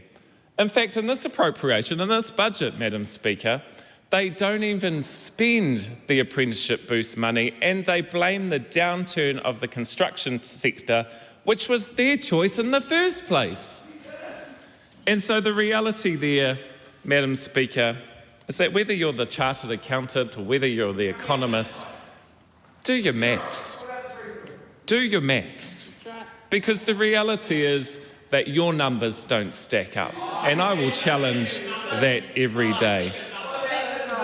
My last point here was around the exchange with Minister Potaka in the whānau order space. For a length of time, we talked about a new data capturing system. We know data is important. I celebrate that and acknowledge that. But the reality is that this minister didn't use that data to inform the budget when I asked him. Never does. There's a net drop, net loss in the amount of funding, a small amount sliced off the bottom, which is not much anyway. But the question I asked him is, what data are you actually using to inform this budget? No response. My second question was, but surely providers tell you what their waitlist numbers are for the number of whānau waiting to access whānau order services. Doesn't know. And so that really speaks to the reality of this government, how out of touch they are, how they say, look over here, when actually the reality's over here. That's right. Because no matter where you live in New Zealand, no matter where you are in Aotearoa, you know that the political choices of Christopher Luxon and this government have created worse outcomes no matter what community that you live in, unless you're a landlord, unless you're part of tobacco companies. Because the reality is, that's who this government backs. They don't back young people, they don't back learners, and they certainly don't back the average New Zealanders out there. Madam Speaker. Madam Speaker. Carl Bates was first on his feet. Nice work, Carl. And I just need to inform the member that this is not a full call, because this debate will expire in around 5 minutes and 4 seconds. Thank you, Madam Speaker. Thank you, Madam Speaker, for the opportunity to take a call in this important debate. Madam Speaker, I think Shannon Halbert's accounting and approach to numbers would be described as more creative than Immigration New Zealand's approach to managing an IT project. He doesn't understand that actually removing fees free doesn't change the spend that this government is making in tertiary education. Doesn't understand that actually the spend in tertiary education doesn't change. It just changes the portion that already the number of students in New Zealand, the most supported students from a government perspective in the Western world, get from government, doesn't change the amount of money that actually gets spent within the tertiary system. That's because, Madam Speaker, the opposition basically doesn't understand accounting. They don't understand numbers. They don't understand that there are $100 billion of increased debt is being paid for every day in this country by New Zealanders today. And it means we can't spend money on social services, on education, on healthcare, on things that New Zealanders need today, because we're paying for their economic mismanagement, Madam Speaker. $1 million every hour of every day, every year, is being spent on the interest bill that government, that opposition government, created. $9 billion in interest. $9 billion in interest. That is $1 for every $2 we spend on secondary school education. Just think about, Madam Speaker, how much this government would be able to spend more today if it wasn't servicing, Madam Speaker, their debt. The opposition, and it's opposition finance spokesperson from the Green Party, they like to make announcements. But they don't understand that actually you've got to follow that announcement up with money, and then you've got to use the money to deliver the outcome. Let's take mental health, Madam Speaker. The last government committed $1.9 billion to mental health. And what did they do with it? Nothing.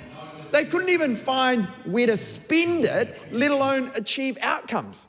On this side of the House, Madam Speaker, we not only understand how to invest government money effectively, we understand that you have to connect that to an outcome. Today, we released the mental health targets for the last quarter, and they are fantastic, Madam Speaker. We have a Minister of Mental Health who is actually achieving outcome by spending government money, investing it, focusing on achieving that target. And this is what this budget's about. Across my region, Taranaki and Whanganui, I think there was only one target that was marginally below the target for those mental health outcomes. That was outstanding. Talking about the wonderful Whanganui electorate and this budget, Madam Speaker, the last government said, hey, let's build a new police station. Did they fund it? No. Did they build it? No. Did they try and claim online that the fact that we've announced and we're going to build it under this budget is a result of the last government? Yes. But if they committed to it and if they put the money behind it, where is it, Madam Speaker? I tell you what, it is not there. It didn't get built because the opposition know how to make announcements, but they don't know how to follow through. So under this budget, the Whanganui police station, along with the Greymouth one, will be built. I'll give you another example. Chris Hipkins, as Minister of Education, said, hey, let's change the high schools in Hawera. Let's build a new high school. Did he fund it? No. Did he deliver it? No. But under this budget, as announced last week by Minister Stanford, Te Paepae o Aotearoa in Hawera gets the funding it needs to have the condition upgrade of that school that has been desperately required by that community, and then as the local MP for Whanganui, Madam Speaker, I am very proud that it is this government that not only says we will do things, but we actually do them, commit the money and ensure that the outcome gets delivered. So, Madam Speaker, this is a budget that is fixing the basics and, Madam Speaker, building the future. The time for this debate has expired. The question is that the motion be agreed to. Those of that opinion will say aye. Aye. To the contrary, no. The ayes have it. Party voters called, please, Clerk. New Zealand National. 48 votes in favour. New Zealand Labour. Toru tekau mā whānga pōti e whakahē ana.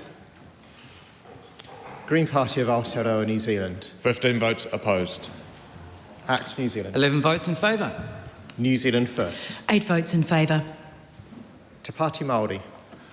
4 votes opposed. Taku Te Wharis. 1 vote opposed. Maria Mino Kapkingi. 1 vote opposed.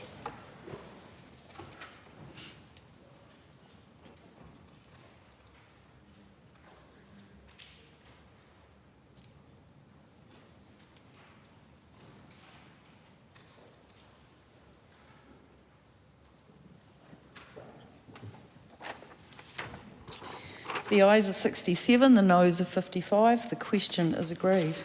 Appropriation 2025-26 Supplementary Estimates Bill, second reading. Impress Supply first for 2026-27 Bill, second reading. Those bills are set down for third reading immediately. Honourable Matt Madam Ducey. Speaker, I move that the Appropriation 2025-26 Supplementary Estimates Bill be now read a third time. The question is that the motion be agreed to. Those of that opinion will say aye. Aye. To the contrary, no. The ayes have it. Party voters called, please, Clerk. New Zealand National. 48 votes in favour. New Zealand Labour. Toru tekau mā whānga pōti whakahē. Green Party of Aotearoa, New Zealand. 15 votes opposed. ACT New Zealand. 11 votes in favour. New Zealand First. 8 votes in favour. Te Pāti Māori. 4 votes opposed. Taku Te Wharis. 1 vote opposed. Maria Mino Kapkingi. 1 vote opposed.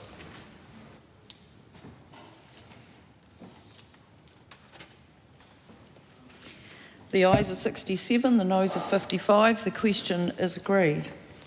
Appropriation 2025-26 Supplementary Estimates Bill, third reading. Honourable Matt Ducey. I move that the Impress Supply First for 2026-27 Bill be now read a third time. The question is that the motion be agreed to. Those of that opinion will say aye. Aye. To the contrary, no. No. The ayes have it. Party vote. Party vote is called, please, Clerk. New Zealand National. 48 in favour. New Zealand Labour. Toru te kaumawha ngā pōti e whakahe ana. Green Party of Aotearoa, New Zealand. 15 votes opposed. Act New Zealand. 11 in favour. New Zealand First. 8 votes in favour. Te Pāti Māori. 4 votes opposed. Taku Te Whereas. 1 vote opposed. Maria Meno Kapkini. 1 vote opposed.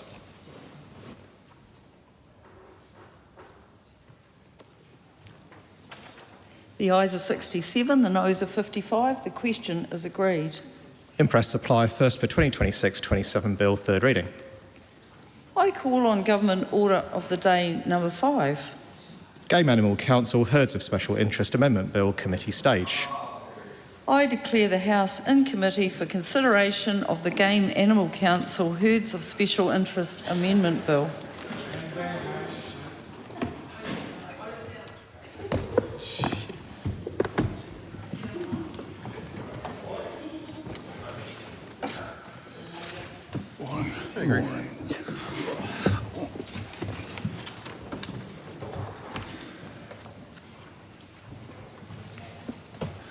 Members, the House is in committee on the Game Animal Council Herds of Special Interest Amendment Bill. We come first to Part 1, debate on Clause 4, Amendment to the Principal Act. The question is that Part 1 stand part. Mr. Chair. The Honourable James Meagher. Thank you, Mr. Chair. So just to kick off proceedings this morning, I'll take the House back a few months when we were at second reading and we traversed the purpose of this legislation and the outcome of the Select Committee.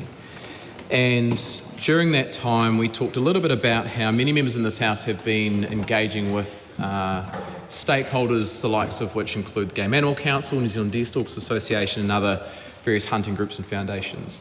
And the consistent response from those groups have been twofold. One is that hunting is an important part of the recreation and social lifeblood of our country, that our introduced species, our valued introduced species, have real meaning and real special place in the hearts of many New Zealanders who hunt those animals for food to put on the table and also for their recreational and social values.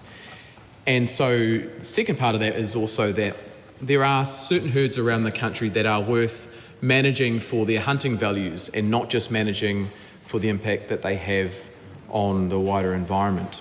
Because of course, if you manage animals for their hunting values, you will inevitably end up with fewer, healthier herds. And that is not only good for the environment, but also good for our hunting community. So as part of that is this idea of the herds of special interest, which was introduced in the Game Animal Council Act in 2013. Now, since that act was introduced over a decade ago, no herds of special interest have been designated. The government has indicated that it is going through the process of designating herds of special interest, but the hunting sector have raised consistently what could be an apparent contradiction in the existing National Parks Act with the herds of special interest process. And that is the part of the National Parks Act which is Part 4.2b, which requires introduced species in national parks to be exterminated as far as possible. Now that contradicts, on its face, I think it actually can be consistent, but on its face it contradicts with the Game Animal Council Act, which allows a herd of special interest to be designated in a national park. And of course, when you do that, you would then be managing that herd for its recreational and hunting value, managing its numbers down so that you have healthier, stronger, better value animals rather than exterminating them completely. Now, there is an argument out there in the community that if you didn't make a change to the Game Animal Council Act to take out the requirement to fully exterminate those animals, that any sort of management process undertaken in a national park could only be done if you were doing it with the determination to exterminate animals, unless the Conservation Authority says otherwise. So this bill is a very, very simple, short, straightforward bill which outlines that if a herd of special interest is designated in a national park, then the requirement to exterminate as far as possible animals in that herd does not apply. and instead those animals will be managed in line with a herd management plan which takes into account the ecological values, the social values, the recreational values, input from stakeholders such as forest and bird, local iwi, local runaka, local hunting communities, the hunting foundations, in order to better manage those herds. Because ultimately what we want with these herds and in those areas are animals that are healthier, that have better trophies, that produce more meat, but are fewer in number and so put much less pressure on the environment. So, Madam Chair, that is the purpose of this bill in totality. The clause 4 in this part is the operative part of the bill. It does all of the heavy lifting. It is the part which says that when designating a herd of special interest, the Section 42B of the National Parks Act will not apply to that herd. It may well still apply to animals outside of that herd. There may well still be management processes in place for other animals and other introduced species that will be managed down and potentially eliminated, for example, goats. However, this part, this clause 4, is the bit that does the heavy lifting. I think I've outlined in as much detail as possible as to what it does, because it is quite straightforward and simple, and it will bring a lot of relief to the likes of the Fiordland Wapiti Foundation, who have been successfully managing animals in the Fiordland National Park for 20 years now, over 20 years, to the point where the environmental outcomes in the areas that they manage in the Wapiti block are actually better in areas or than in areas that aren't managed by the foundation. So, Madam Chair, I think this is a good, sensible compromise in terms of the management of our game animal species in New Zealand. It celebrates the fact that hunter-led conservation makes a huge contribution to our conservation estate, and I look forward to its passage through the House today. Honourable Priyanka Radhakrishnan. Thank you, Madam Chair, and I thank the Minister for laying out quite clearly what this bill does and what the genesis of this legislation is. I will make just a couple of points in response to the Minister's overview, and then I will get into some very specific questions, because while the Minister makes this point that this is a short bill, and I agree with that, it is quite an important change. It signals a significant shift in the way that national parks will be managed when it comes to protecting introduced browser populations. And I do want to tease that out to ensure that there is some comfort that various implications have been thought through, because this was quite a rushed process to date, and there were a number of people who submitted to this at select committee stage as well. I want to just start with a little, I guess, to point to a really good piece that Doc has produced in March this year that lays out what the Minister ended his contribution with, that this is about hunting and conservation. And I also want to make it very clear that it's not, that the Labour Party's opposition to this bill is not opposition to hunting per se. I went on the parliamentary hunt, as many other colleagues have done over the years, to learn a little bit more from the Game Animal Council, and I know from listening to hunters that many tell us that this was how many of them were first introduced to the bush. They have laid out that this is a way to spend time with family and friends, that often it's how New Zealanders learn to connect with the bush, and I accept all of those arguments. Many talk about the mental health benefits of being out in the bush and the fact that hunting takes them there as well. The Minister made the point that it is it's to hunters' benefit when animal numbers are low, because then they are in better condition. And to an extent, I accept that as well. This piece, though, Madam Chair, goes on to lay out that while hunters do value healthy ecosystems, that many see their role as recreation and stewardship, that there is undoubtedly an increase in the number of introduced browser species in New Zealand. So deer, pigs, tahr, goats, all are becoming more widespread and abundant. Doc's own piece talks about the fact that they browse heavily on seedlings and understory plants, and this over time changes the forest structure. And that essentially is why we're here today debating this bill, Madam Chair. Currently, more than 7 million hectares of public conservation land is already available for hunting. What this bill does is to make a change to the National Parks Act to allow browser populations like deer to be able to be protected within our national parks. And that is the reason why this bill, while small, is incredibly problematic. And I'll lay that out in a minute. Many submitters said to us, and I agree, that this bill undermines the national park status. National park status is the highest protection that is accorded to areas across Aotearoa, New Zealand, that have specific biodiversity values, scientific values, scenic beauty, ecological systems that shouldn't be destroyed. And the inherent tension in this bill is between hunters wanting to protect deer populations in a protected area and the bill that removes the protection. And I will just point to the specific parts of this. The change that it makes is ultimately to, so Section 16. Section 16.3 is where ministers may designate herds of special interest. It lays out where and what considerations the minister needs to take into account. The introduced areas specifically say if a herd of special interest is designated in a national park, Section 4.2b of the National Parks Act 1980 does not apply. And that is the issue that everybody has. So it says to avoid doubt, Section 4.2b of the National Parks Act 1980 doesn't limit the minister's power to make a designation under subsection 1. What it does, though, is to say that subsection 4.2b, which is, this is what 4.2b says, Madam Chair.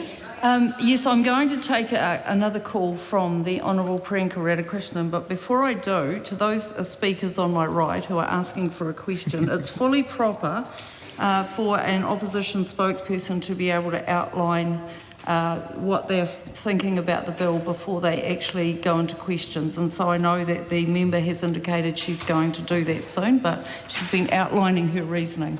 Honourable Priyanka Radhakrishnan. Thank you, Madam Chair. So 4.2b, National Parks Act 4.2 talks about how national parks need to be preserved.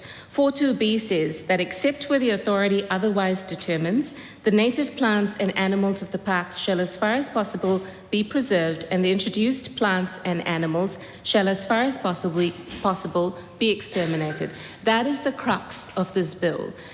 This bill allows herds of special interest to be developed, cultivated in, or protected in national parks, and for removal of doubt says that they do not need to be exterminated, whereas all other predators, as the Minister has said, will continue to need to be exterminated from national parks. So the issue here, and the question that I want to ask the Minister, does the Minister accept that this is a fundamental shift in terms of the protections accorded to our national parks? So many, I think it's about 4 national parks, including Fiordland, are within the Te Wai Paunamu World Heritage Area.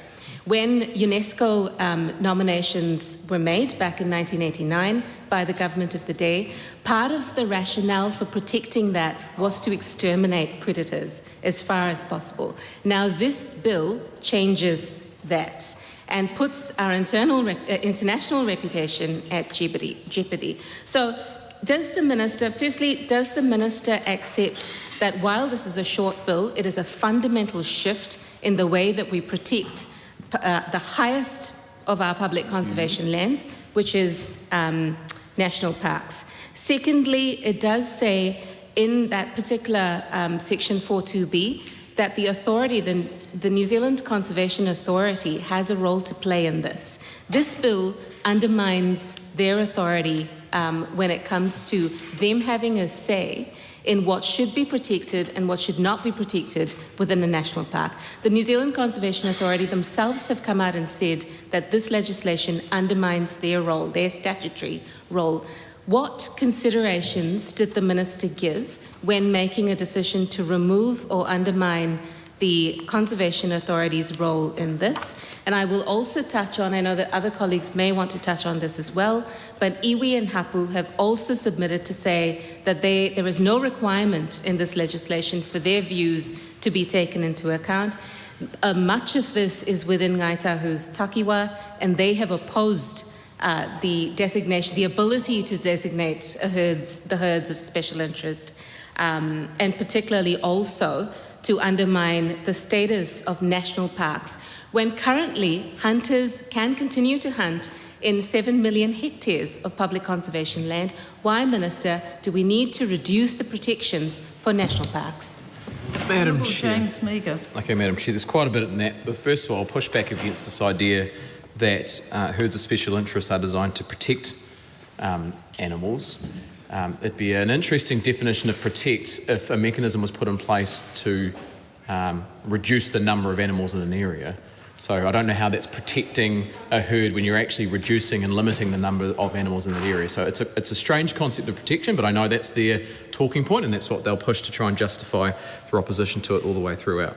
So this change doesn't signal a shift in the way that national parks are managed.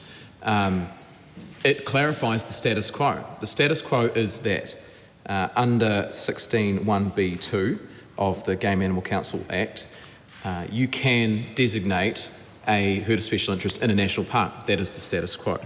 Secondly, 4.2b provides the authority an exemption currently against the complete possible extermination of animals, any animal in a national park. So the Conservation Authority already has an exemption itself to pull back from the so-called protections that are in place of the national park. All this does is clarify that possible tension between designating a herd of interest, which you can already do under the existing legislation, which was passed back in 2013 and not amended by any government since, and the requirement to exterminate as far as possible. Now, if you took the wording in that part of the National Parks Act to its extreme, you would not be able to do basically anything in a national park that fell short of exterminating every introduced animal you saw. And everybody in this House knows that that is an impractical and impossible obligation to put on any department. And what it would do is that it would basically eliminate the resource required to manage species down in a managed, practical way, an adaptable way, and essentially the country would give up because it would be such an impossible task. And then you would have much worse outcomes in national parks if you were to take the statute to its extreme. So all this does is clarifies the existing regime. You can already designate a herd of special interest in a national park. It's in there in the statute 16(1)(b)(2). The Conservation Authority can already provide an exemption to the elimination or eradication or extermination, whichever word you want to use, as far as possible.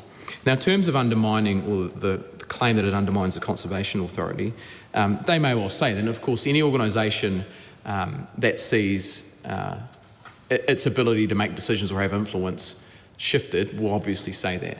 But the problem is that if you then go look to 16(2) of the Game Animal Council Act, the Conservation Authority are expressly named as a group that has to be consulted on when a herd of special interest is developed, which is why they've made these comments in the first place.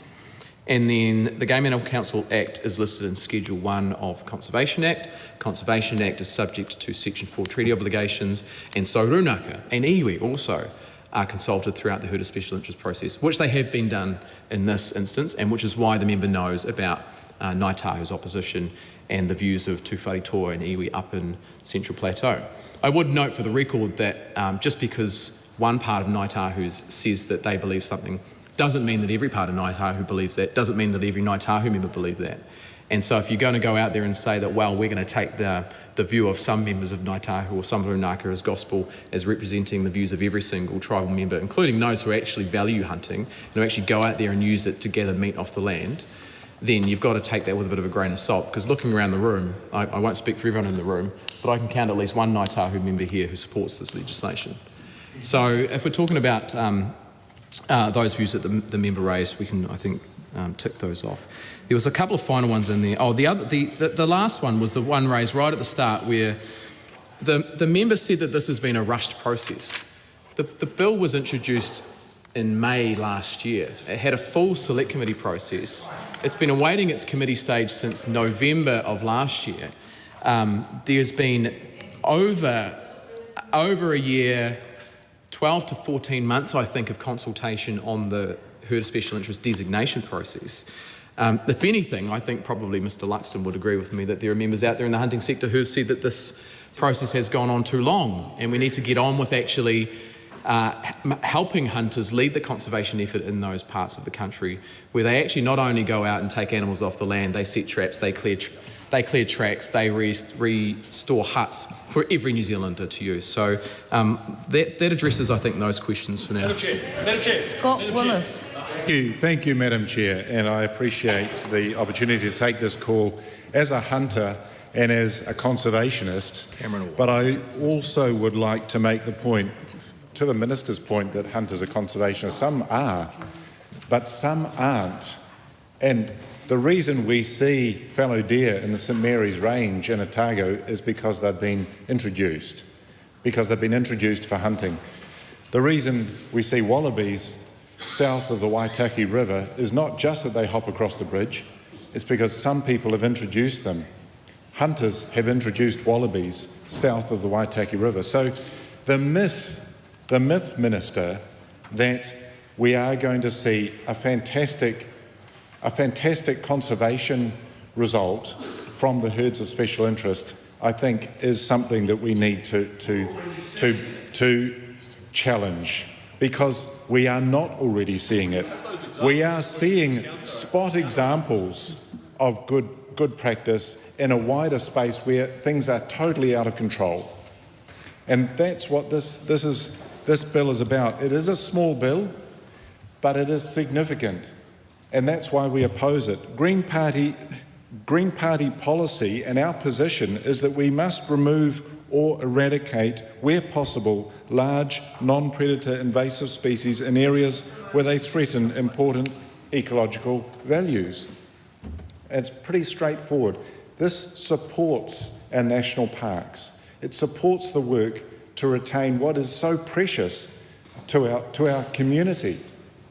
And we have seen the response from Ngāi Tahu and from other iwi in relation to this legislation. So I just want to ask the Minister in particular about the stakeholders that have been engaged with. So we've heard the Game Animal Council is considered a stakeholder. I'm interested whether iwi are simply considered a stakeholder. I heard that and I don't. Or whether they're considered a treaty partner. And then I'm particularly interested in what might happen when we move to a space where the Game Animal Council is designating the management of these herds of special interest in different areas. How is it, if the Game Animal Council can overlay existing rights, existing treaty obligations, how is it that that's going to happen?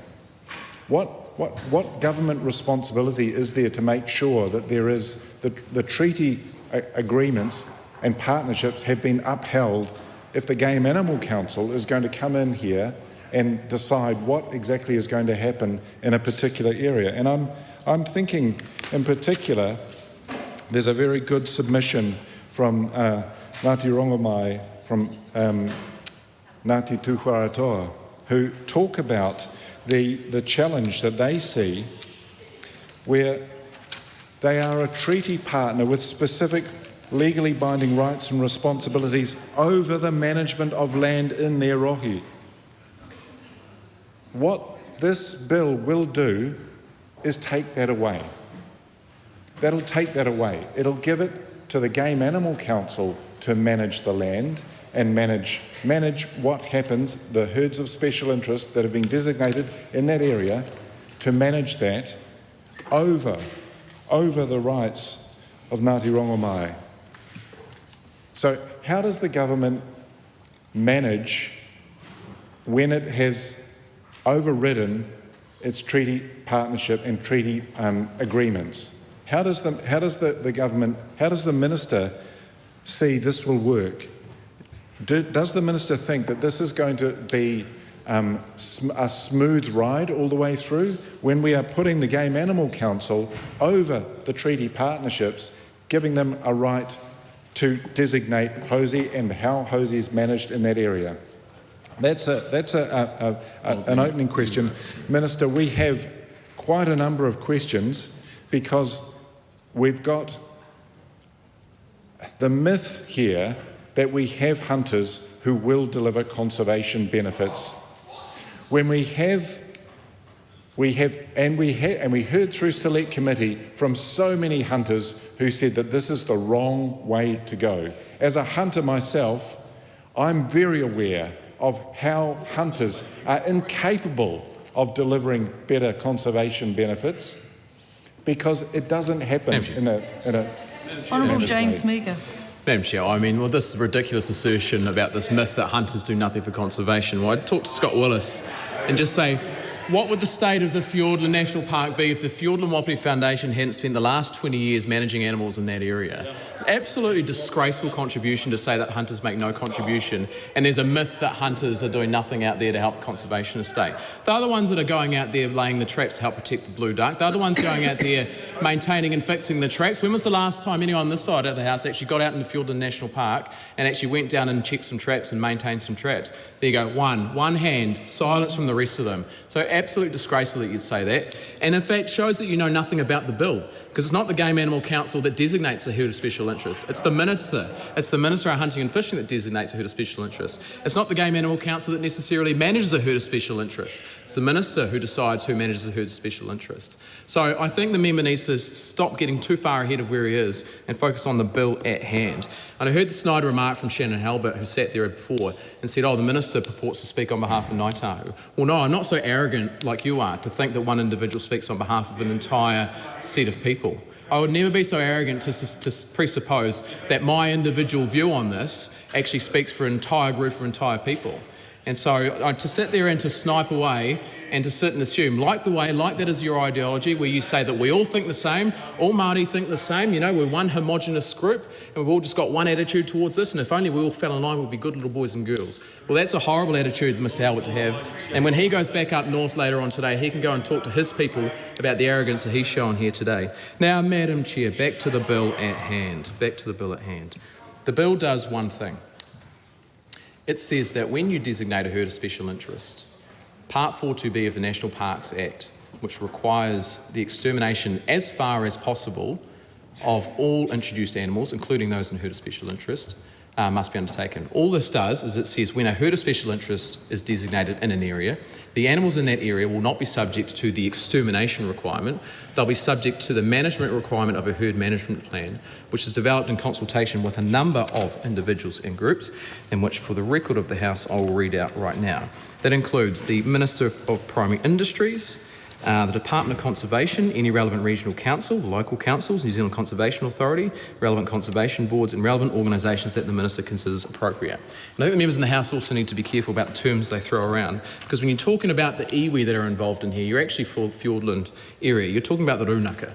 Because the way that the tribal structure works in Ngāi Tahu, it's not Ngāi Tahu that makes these decisions. It's not a top-down approach from Ngāi Tahu, it's the rūnaka that have the say. It's their area, it's their takiwā, they're the ones that have the say. So te rūnanga o Aotearoa, Waihopai rūnaka, te rūnanga o Kākau Apirama and Hokanui rūnaka. They are the ones that make the decisions on behalf of their groups and their people. And I haven't had a meeting with them in Invercargill, and I reflected them this very fact too, that although they hold their view as a group and they hold their view as a people, they do not represent the view of every single hunter and every single member of their tribe and every single member of their hapu. And what I do is I go out there and I represent the views of every New Zealander, and I try and make changes that will improve the conservation estate. And changes like this that allow hunters to take a lead in the conservation area and bring the results that the Fiordland Wapiti Foundation have brought over the past 20 years, that the Central North Island Seeker Foundation are undertaking, that the Whitetail Foundation down in the Deep South are undertaking. They are the ones that are out there on the land doing the management, doing the trapping, doing the hut restoration, doing the track maintenance. Not the people in this House, the people who get up at 4 or 5 o'clock in the morning to go out and shoot some venison and then spend the rest of the day clearing the traps. The ones that get out and take their kids out when they're 8 or 9 to show them what the bush is like, and to actually get them out in the outdoors, not sitting at home in town on an iPad, getting them out in the outdoors, going fishing, going hunting. They're the ones that are actually out there doing the work, and all we're doing is providing them a little bit of support, a little bit of encouragement that they're not the villains. They're not the myth here that Scott Willis talks about. That's what we're doing here on this side of the House, and we're proud to do that, and we'll continue to be proud to do that for the rest of the morning, as long as it takes to get this bill through. I'm going to take the next call from Cameron Luxon, but before I do, I just want to make a comment that this process is about asking questions to the Minister, not making comments from the sidelines about the Minister, and the Minister was provoked and had a full opportunity to respond to those comments. So I'd like the members to focus on the legislation, please. Cameron Luxon. Thank you. Point of order, Shannon Halbert. Thank you, Madam Chair. I attempted to take the call to have the right of reply to the Minister and his commentary regarding myself. He made the assertion that I was arrogant in the commentary. Well, look, I'm not taking that as a point of order, because the Minister was provoked by a comment that you made as a member from the side seat. So I think we'll just sit down and we'll tidy up from here on in. And I'm taking a call from.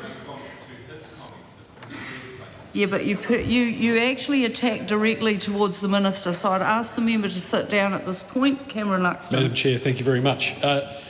Minister, you've talked about a fulsome process. I must say, as a member of the Select Committee, it was a fulsome process when you have one operative page changing one part of the bill. It is an important part of the bill, as members of the opposition have said. But to say that this has been a truncated process where views were not heard just shows the attack lines that were dreamt up from the very first day that this was introduced. And I have to say to members of the Green Party who are asking questions that are completely off the mark, we just went through a full Select Committee process where we heard these, we debated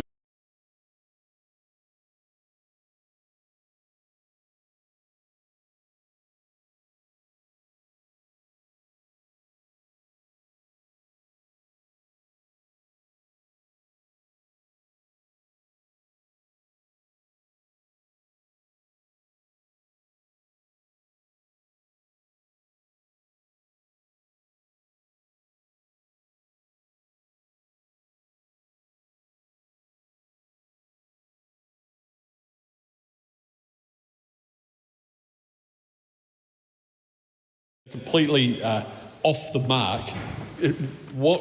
We just went through a full Select Committee process where we heard these, we debated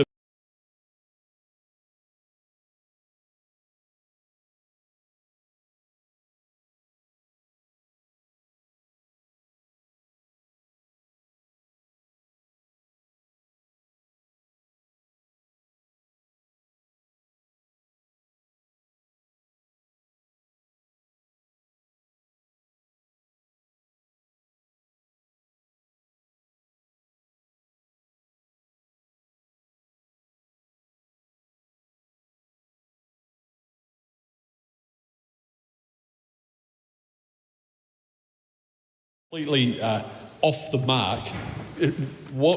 We just went through a full Select Committee process where we heard these, we debated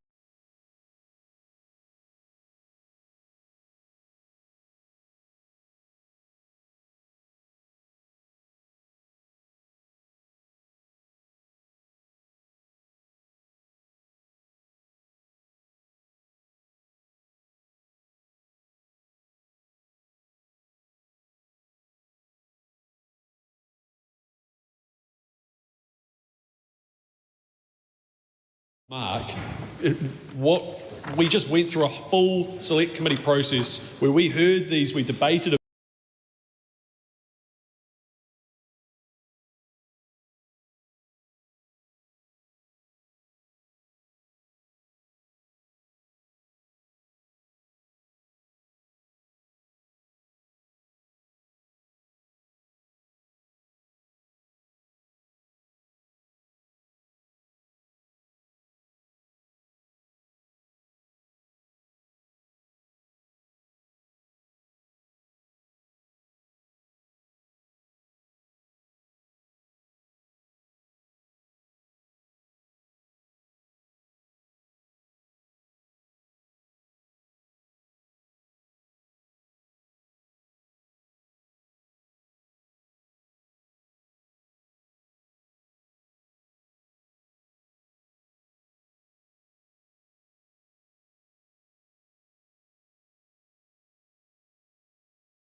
The end goal is better conservation and better hunting outcomes. And you don't want to have a process which has been built into statute and has been built into statute for over a decade now be rendered void by a strong or an extreme interpretation of what overriding considerations might be. So we can't make those changes today, and it wouldn't be appropriate to make those changes in this bill, but it's certainly something worth looking at. If the legislative timetable allowed, we could do some more work on that, but perhaps it's something that like-minded people could go out there in the next couple of months and advocate strongly for that clarity in the law around that. I'll close on the final point in that I understand you'd like this for the record so that future litigants might be able to reflect back on it. My warning to future litigants would be, I've always held this view, is that don't take what parliamentarians say in the House as gospel. Read what it says on the paper as to what the intent of the words may be. Ingrid Leary. I'd like to take my first call on this and really just to set the scene on what we've been told is going on here versus what Labor sees as going on here. Which is we've been told that Clause 4 is a technical clarification. I think Honourable Dr Duncan Webb summed it up in the first reading speeches when he said what this is really about is trophy hunting. And I'm glad that the Minister has just in his recent contribution clarified that it is not the Game Animal Council that makes these determinations but the Minister for Hunting and Fishing, noting not casting any aspersions, but just noting many members of this House have gone on those parliamentary hunts and noting that the Minister himself was promoting the Game Animal Council hunt on October 31, 2025 on his Facebook page and also August 20th, 2025 on the ODT, particularly hunting herds which now Forest and Bird are saying are potentially the subject to this change in legislation, so that's an interesting connection. Where I would like to interrogate the Minister is really about the process on saying it's clarification versus a fundamental change in the law, because the government's own process shows that the change was introduced without the evidence-based consultation or testing that Parliament should expect. And that is to do with some of the documentation that is missing. For example, there's been no inquiry, no review, no evaluation, no regulatory impact statement, no further impact analysis, no cost-benefit analysis, very little external consultation. It's really only been through the Select Committee consultation and no testing of the proposal. So for us, as has been said by my colleague, the Honourable Priyanka Radhakrishnan, the problem is not hunting, and I agree with the Minister's sentiment that it would be great to find a balance. But the question is, where does that balance lie if this is to be enacted? And also, what doors does that open for future ministers to be able to change thresholds or allow other species which could do further damage? And so what we're really seeing is Clause 4 asking Parliament to legislate first and then make assessments later due to that lack of scrutiny. So my question to the Minister is, why is he justifying Clause 4 when his own disclosure statement says that there was no publicly available inquiry, no review or evaluation informed the policy, no regulatory impact statement and no further analysis? That's said in Part 2 of the disclosure statement at sections 1 on page 4. And given that happened, what inquiry, review or evaluation does he have to support this change? Given that there was no regulatory impact statement, how can he conclude that Clause 4 is a clarification rather than a fundamental change in the law, which we have heard from submitters, they are saying is what's happening and which appears to be what's happening on the face of the words. How can he make that conclusion without a regulatory impact statement to evidence his contention? We also see that in the disclosure statement on Part 2, Section 4, page 4, that there hasn't been an environmental impact analysis. So where is his environmental impact analysis, or what documentation is he relying on, and has that come only from the Game Animal Council, or can he point to other sources of evidence? If so, could he please table those in the House? There's no cost-benefit analysis. How do we know that Clause 4, that the benefits of that to hunting either strike a balance, as he has contended, or outweigh the risks to the conservation estates. These are statements that he's making quite boldly in this House without the evidence to back that up. So if he could please present that to the House, that would be really useful. Mr. Chair. The other thing is, why have herds of special interest outside national parks not been tested as the New Zealand Conservation Authority has suggested? So, Mr. Chair, I'm going to leave my initial questions there. I do have some supplementary order papers which are around providing some safeguarding and scrutiny within the legislation itself, which is abundantly missing, but it would be really good to understand the evidence base for the Minister's contention that this is a minor alteration rather than a fundamental change to the law, as we have heard from submitters. Mr. Chair. The Honourable Minister. Well, I can come to those conclusions for a couple of reasons. The first is that the Ministry for Regulation determined no RIS was needed because there are no or limited economic consequences. The second is that I can read legislation. And if the members actually take the time to either rewind the clock about 15 minutes to what I'd said at the start of my contribution and actually read the legislation, I can point them to it again, as I said at the outset. If they go to section 3, it's actually section 16, subsection 1, the Minister may, by notice, designate any species of game animal in a specified area on public conservation land to be a herd of special interest if Subsection B, the Minister has regard to subsection 2, the status of the land, particularly the designation of the land as a conservation area, national park or reserve. So it's quite clear in the Game Animal Council Act that, first of all, you can designate a herd of special interest in a national park.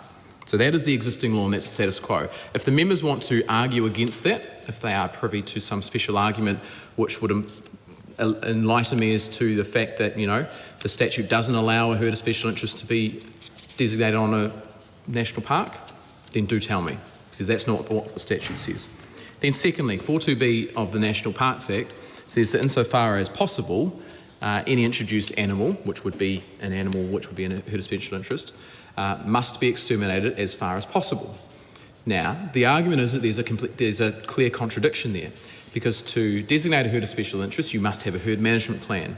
A herd management plan could not be exterminate all animals in that herd, because that would not be the point of a herd management plan for a herd of special interest.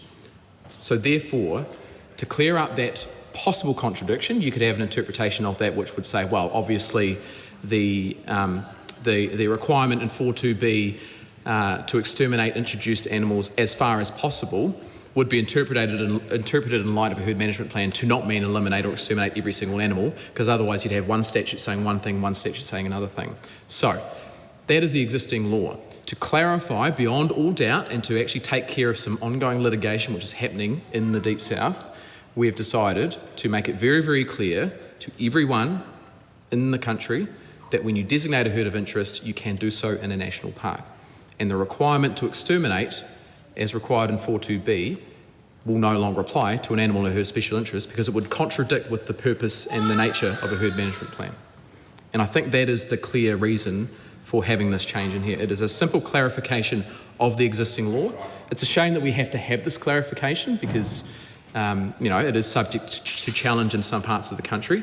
So for all avoidance of the doubt, if a herd of special interest is designated in the future, it is clear in the statute that it can be designated in a national park and the requirement to exterminate as far as possible will not apply. Celia Wade-Brown.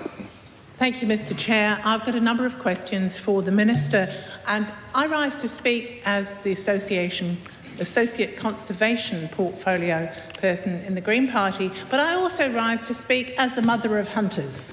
It's not quite as good as mother of dragons, but mother of hunters will do me.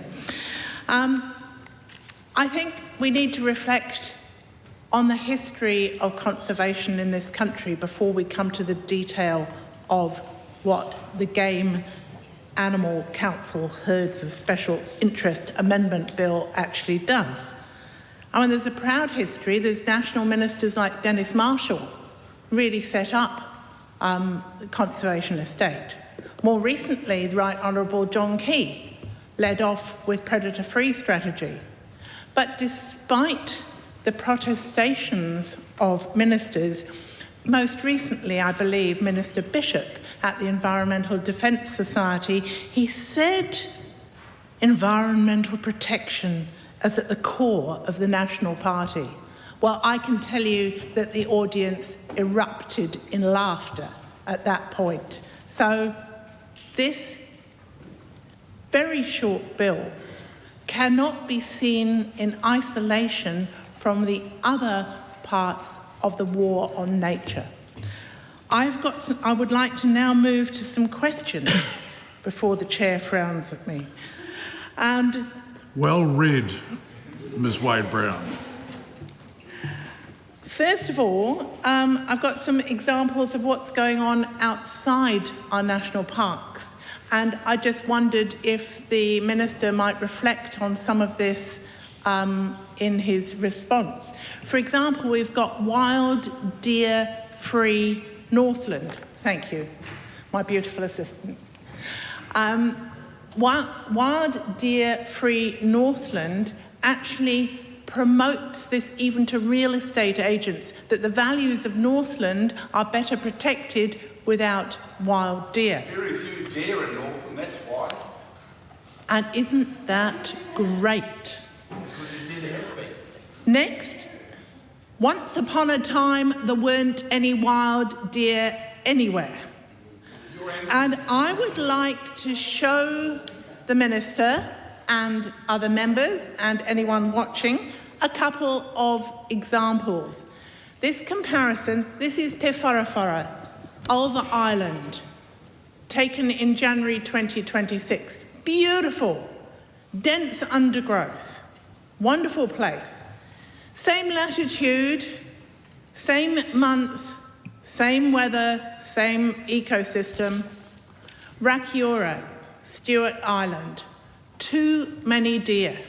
Now you can't blame the pigs here because there aren't any wild pigs on Aotearoa. But I think the contrast between those pictures shows exactly what happens when we have too many deer. I would also like to ask the Minister to reflect on the outcomes of the Ruahine deer pilots. They compared recreational hunting in the Ruahine Ranges with dock helicopter culling. They found that the recreational hunters did not reduce the herd sufficiently. It kept growing. The only way to get the numbers down, not necessarily to zero, but to get the numbers down, was helicopter culling. Then, and I will seek leave shortly to be able to table these photographs. I also would like to ask the Minister if picking the national parks rather than the forest parks, or of course hunting's available on private land, we welcome not only my two sons, but other people from the Wairarapa come and hunt on our place, and I'm delighted when they get rid of deer and pigs.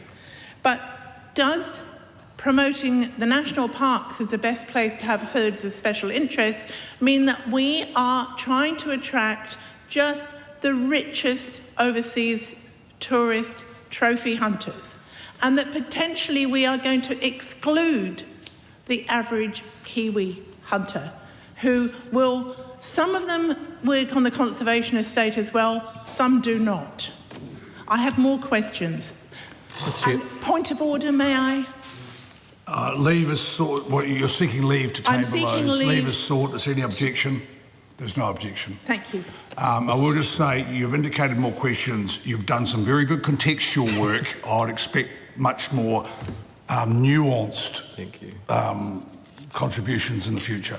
The Honourable Minister. Mr Chair, thank you, Mr Chair. I'm not sure there were too many questions about the actual clause, but to address the contextual stuff, I mean, the member makes pretty good points. If you want to talk about the Ruahine program, it seems like a great justification to have better, more structured management of deer control, such as, identifying a herd in an area which we might want to take a managed adaptive management approach to. We could almost call that a herd that has particular value to the people in that area, almost special value, and we could come together with a local operator, Department of Conservation, the Game Animal Council, iwi, and put a management approach in place to manage those animals. Well, you just described a herd of special interest.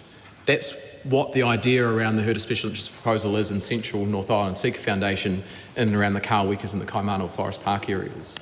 The reason for the focus in this bill on the national parks is that there are national parks in our country where there are active balloted blocks and active areas where hunters go and hunt.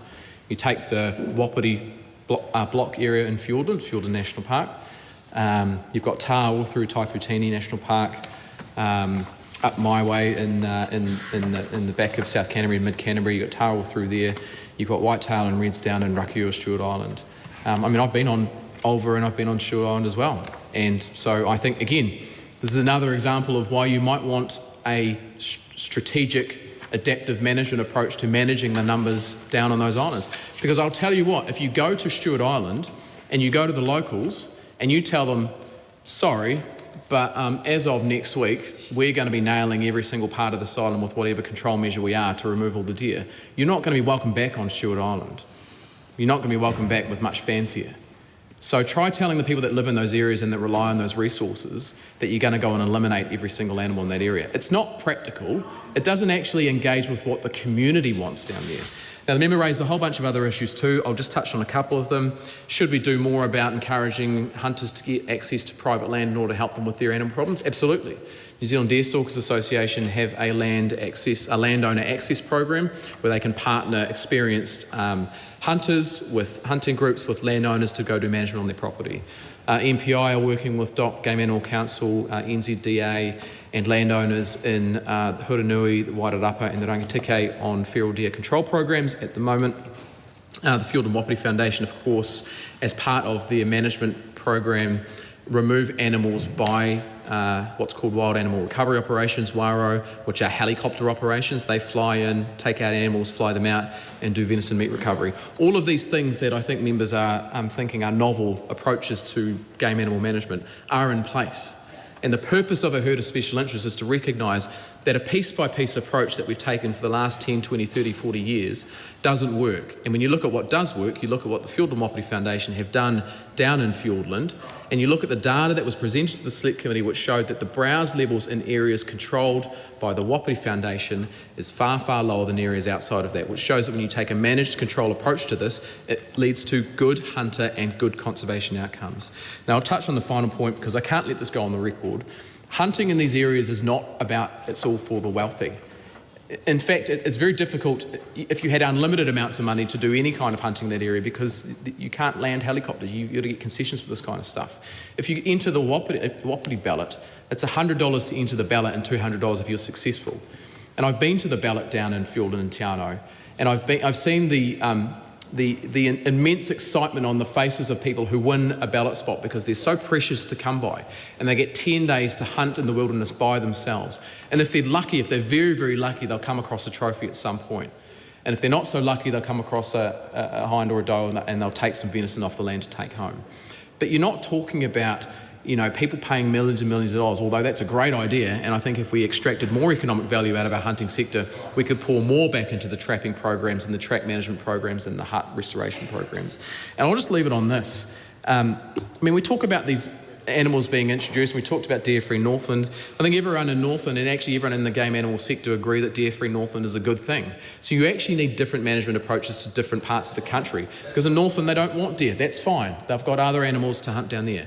But in my part of the world, in Mid Canterbury and South Canterbury, we want red deer, we want fallow. In Central Otago, they want whitetail and they want wapiti in Fiordland. They want these animals, they want these resources because it is a part of their culture and it is a part of what is growing up in New Zealand. And I'm sorry to break this to people, but there are most of us in this room, I'd say, I'm looking around, but I'd hesitate to say half of us and our families, our ancestors, Mr. Chair, the Honourable Minister. Half of our ancestors in this room came to New Zealand after the first herds came to New Zealand. Governments basically governments introduced deer herds into New Zealand as far back as 1851. I mean, good on you if you've got ancestors like I do who came to New Zealand before 1851, but some of us have not been here as long as some of those deer have, right? And so it's all well and good to say, well, We draw a line in the sand. They weren't here at 1850, so therefore everything after 1850 should go. Well, that's not a very palatable policy pitch, I think, to any New Zealander who likes to hunt, who likes to fish, and actually thinks we can do this in a pretty well-intended, managed way. And then we've got to draw back from the rhetoric on this a little bit and actually look at what the change does. The change just clarifies and confirms in the law that a herd of special interest can be designated in a national park. That's all this bill does. Doesn't guarantee a herd of special interest is designated, doesn't guarantee that the management plans will be perfect or will work, doesn't guarantee that hunting outcomes will be beneficial for everyone across the country. I happen to think they will, but that's not what the statute does. The bill makes it clear in the law that designating a herd of special interest in a national park can be done. That's all it does. That's it. I will note that by ranging even wider than probably Ms Wade-Brown did, the Minister has opened up several new topics. Priyanka Radhakrishnan. Thank you, Mr Chair. You're absolutely right. The Minister's opened up a fair few points that we would like to debate today. But I want to firstly seek some clarity around the role of the Conservation Authority, and then I will move on to new areas. In his previous contribution, the Minister laid out very clearly, and I thank him for that, the inherent contradictions between the Game Animal Council Act and the National Parks Act. And the Minister pointed out also quite rightly that the Minister, through legislation, has the right to designate a hosie. And we're not actually here to debate whether that's right or that's wrong. That is already there in legislation. Whether that's right or wrong is a debate for another day, and we will defer in terms of our views there. The Minister has said, to my previous question around the role of the Conservation Authority, the Minister made the point that the Game Animal Council Act requires herd management plans, and through those plans the NZCA is consulted. Now, the point that I'm trying to make, and the clarification that I'd like from the Minister, is this. This legislation expressly allows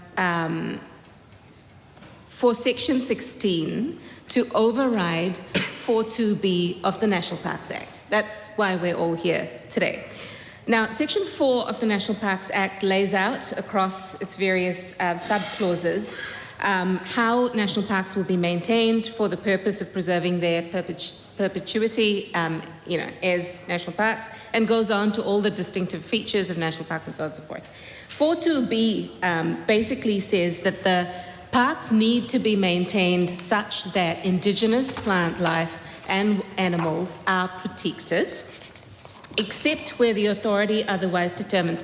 Now, the Minister has responded to the second part of that clause, which is the part about animals and plants being exterminated as far as possible, and has clarified that that cannot be possible because of the objectives of the Game Animal Council Act. And I accept that. That's not the bit that I am relitigating, Minister. It is the first part of that sub-clause that I'm asking the Minister a question about. And the New Zealand Conservation Authority themselves have said that previously they had a decision-making role there, that the protections accorded by the National Parks Act had to be followed unless the Conservation Authority determined otherwise. That is what's being overridden through this legislation that we're debating in the House today. And I would like the Minister to confirm whether that is his view. Is what he was saying previously that is replaced by the consultation that is required through the Game Animal Council Act through herd management plans? Is that what the Minister is saying? Can he confirm that previously there was a decision-making role for the NZCA that is now being replaced with consultation through herd management plans? That's my first question. The second bit that I would like a response to, and if there is no response after this, I will leave it and move on. But Te Wāhi Pounamu is a UNESCO World Heritage Area. Does this change that now reduces protections for national parks affect that particular designation, which is also home to the Fiordland National Park? My third question is, the Minister has made the point quite clearly And I also want to put on the record, the Minister's implied that members on this side of the House consider hunters the villain. We do not. We have been at pains to say through various contributions that we do not consider hunters villains. That is not what we are arguing. What we're arguing is what DOC themselves have argued previously, that we need a toolkit of responses, of which hunting is just one part. And so relying on hunters to provide conservation value is flawed, because the primary motivation of the Game Animal Council Act and hunting in this context is to maintain a herd for hunting purposes. The primary motivation is not to increase conservation value. That may be a byproduct of what hunters do, and I don't disagree that it often is. However, what herd number is low enough, Minister? That is the question that I would like to ask the Minister. Given that he wants to protect introduced species to a certain population level within national parks and is reducing protections afforded through the National Park Act, what number is low enough such that the conservation value of national parks will also be protected and not just the interests of hunters? Mr. Chair. Honourable Minister. Mr. Chair, 42B will not apply to a herd of special interest. The requirement to exterminate as far as possible is something that the authority can give an exemption to. So in theory, if a herd of special interest was designated and there's an argument that a herd management plan would then require extermination as far as possible, the authority could then provide an exemption to that. What this does is it says that the exemption to that requirement to exterminate will be provided by the designation of the herd of special interest rather than the Conservation Authority. Of course, the Conservation Authority still maintain the ability to provide exemptions for every other animal that may exist in that area. The second question was around reducing protection to national parks. It does not reduce protection to national parks. This clause simply allows a herd of special interest to be designated, or clarifies that a herd of special interest can be designated in a national park, as has been the law since 2013. And the third question was around what numbers would herd numbers be. The determination of something like herd numbers or browse levels are outlined in the herd management plans, a draft of which is available and has been consulted on since about October, November last year. Ingrid Leary. Thank you, Mr. Chair. Really appreciating the fulsome answers from the Minister, who has indeed opened up a number of questions. And sitting here listening, my impression is that certainly the Minister does know a lot about hunting. My questions have been around the process, the official parliamentary and executive process and evidence base for the decision making, and I haven't heard many answers to that. In fact, what I've heard is that having a more piecemeal approach that has more flex might be better, and I haven't heard what the safeguarding is around that. So my questions will interrogate that. I also want to ask the Minister if he stands by what he said in his first reading.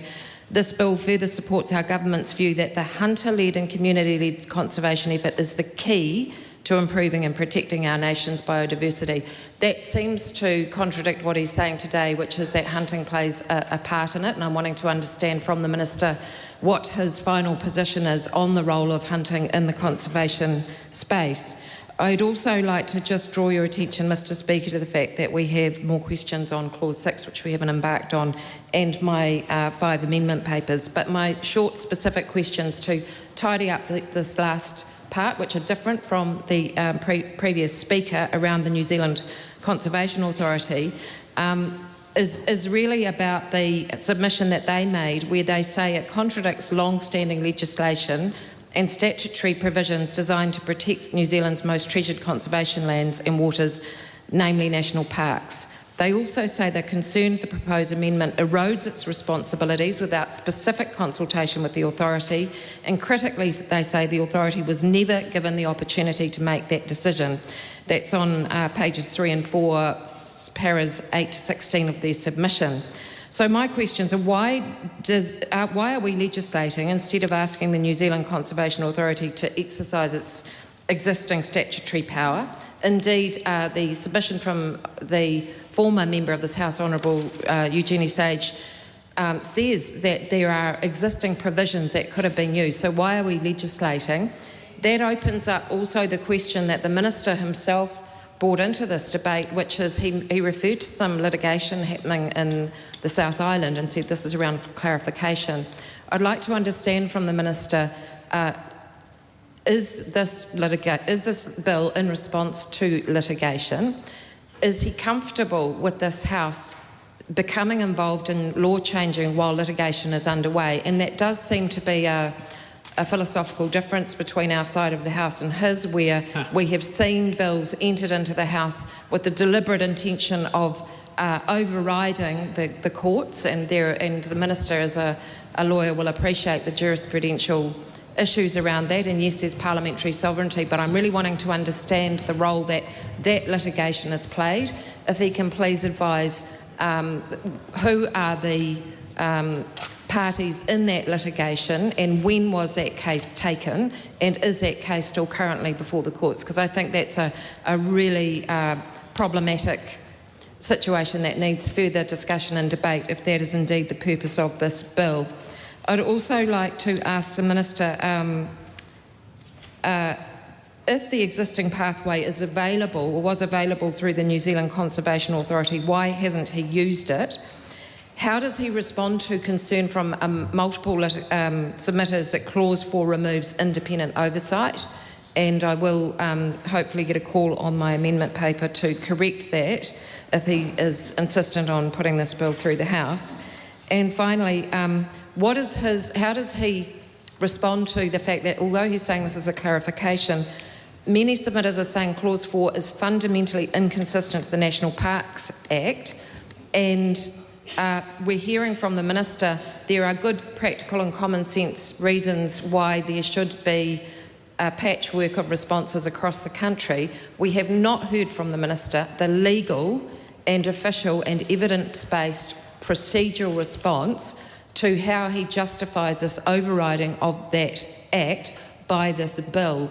We need that to be satisfied that this is not a government that thinks it knows best because it knows a lot about hunting, but that there is an evidence base for the bill that's currently before the House. We will have questions on Clause 6 as indicated, Mr Chair. Mr Chair. The Honourable Minister. Yes, I stand by my comments in the first reading. Hunting plays a part in the conservation estate, a very key part, because the hunters who go out there and take animals off the land also maintain tracks, traps and huts that recreational users who enjoy our great outdoors use very often. The member says it contradicts legislation, the National Parks Act. Well, if that was the case, then the ability for the Conservation Authority themselves to provide an exemption to the extermination of all animals would itself be a contradiction, and I assume the member is going to put a member's bill up to fix that one as well. She said it removes independent oversight. It doesn't remove independent oversight. All this bill does is clarifying the existing law, which is that a herd of special interest can be designated in a national park. And my reference to ongoing litigation is a publicly known piece of litigation that, challenge that Forest and Bird has brought to the management of Wapiti down in Fiordland around a community agreement. There's nothing to do with herd of special interest, but that challenge over the years has raised a number of issues as to whether or not a herd of special interest could be designated in a national park, given the arguments being made by some of those litigants. So the hunting sector have raised those concerns often and frequently. They are fearful that well-financed, highly powerful, determined, motivated, well-politically supported litigants would challenge the good conservation work that they've been doing in and around Fiordland for 2 decades, and all of the hard work that they've done to improve the conservation values of the outdoors that they so dearly cherish would be undermined by court battles. So it has informed what we would think about how a herd of special interest might apply in areas like Fiordland, in areas like Stewart Island, in areas like parts around my patch. But it is not to interfere with or to make any difference to whatever stage that litigation might be at down in Fiordland. Mr Chair. Ingrid Leary, Mr Chair. Thank you. You've indicated you've now got some specific questions. We're at the stage now. Yep. We've had some pretty broad issues covered here, so we're ready for some reasonably nuanced. Yes, thank you, Mr Chair. I'd just like to ask the Minister if he would consider, since he seems determined to progress with this bill, some safeguarding that would provide some more assurance around the conservation aspects that he is claiming it has. So I have proposed a supplementary order paper which would insert a clause 4 after new section 16.2 that the Minister must not designate a herd of special interest unless satisfied that the proposed herd management plan contains measurable ecological objectives for the protection, preservation and restoration of Indigenous biodiversity within the relevant national park, and also that the measurable ecological objectives must have indicators for monitoring progress towards them, and that there should be specified management actions to be taken if those objectives are not being achieved. This is really to respond to the fact that the government's own disclosure statement shows that there wasn't the consultation. I'm not going to go back through that. I'm happy to take a seat and ask the Minister about my next amendment paper unless he would like me to proceed. Mr Chair. Honourable Minister. Mr Chair, thank you. No, we won't support that because in 16 sub 1 sub B, the Minister is already required to have regard to the purposes of both the Wild Animal Control Act 1977 and in sub 3 the overriding considerations, and then down in 16 subsection 3 the notice designating a herd of special interest must also outline the expected benefits to be gained by managing the animals for hunting purposes. In 16 sub 1 sub C, a herd management plan has also must also be made under section 19, and you know, it's hard to get too specific about these things, but I'd be surprised if a herd management plan didn't have some sort of guidance about what the outcomes of the herd management should be. And in fact, if the member wants to go and look at the draft herd management plans for both the Wapiti herd of special interest and also the Sika herd of special interest, it is full of all sorts of numbers around browse levels and around canopy levels that must be attained. So I'm confident that there is sufficient in the statute. Thank you, Mr Chair. Ingrid Leary. Just in the interest of back and forth, and given that this is not my area as Minister has pointed out, can I take it from the Minister that he would be comfortable to at least have on the Hansard his expectation that not only the anticipated benefits would be recorded, but that there would be some kind of monitoring of those benefits? Mr Chair. Honourable Minister. I'm comfortable being on the Hansard, but the Hansard has no legal force, so I suggest that people who are developing herd management plans need to look at the statute and the laws that Parliament pass and regulations they pass, and not the passing comments of politicians on the debate floor. Mr Chair, given that, could the Minister then please consider my alternative amendment paper, which is to replace 16(3)(a) with the Minister must not designate a herd of special interest in a national park unless the New Zealand Conservation Authority has first provided written advice to the Minister on the proposed designation, and the Minister has had regard to that advice before making a decision. And that would mean it would include whether the proposed designation is consistent with the purpose and principles of the National Parks Act 1980, the likely effects of the proposed designation on Indigenous biodiversity and eco-health system, the likely interaction between the management of the herd of special interest and the pest animal controls undertaken by DOC, and any conditions the authority considers necessary to avoid, remedy or mitigate adverse ecological effects. Given that the Minister himself has said the Hansard is not good enough, that in my view might answer some of the concerns we have. Would he entertain, please, amending the bill to include that new section 16(3)(a)?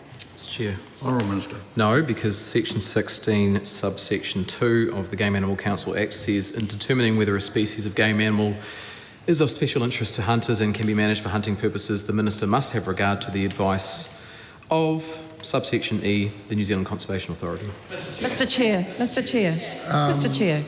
Ryan Hamilton. I move that debate on this question now close. I'll give a challenge for some new material to come from speakers. So, Priyanka Radhakrishnan. Thank you, Mr Chair. I do have a new question that has not been traversed before to ask the Minister. But just before I do that, I want to ask a further question of the Minister on the previous point that he made, which I have then gone and looked up. I asked the Minister what herd number would be, or what is the optimal herd number. The Minister spoke a fair bit about the fact that the aim through the Game Animal Council Act is to lower the number of deer in a hosey, for example, because that benefits hunters as well. Take your point. But if the minister is also saying that conservation values will be protected, which is what the legislation also says, then what is the tipping point, or what is the optimal number? The minister said that that's in the herd management plans. I've gone and looked at the herd management plans.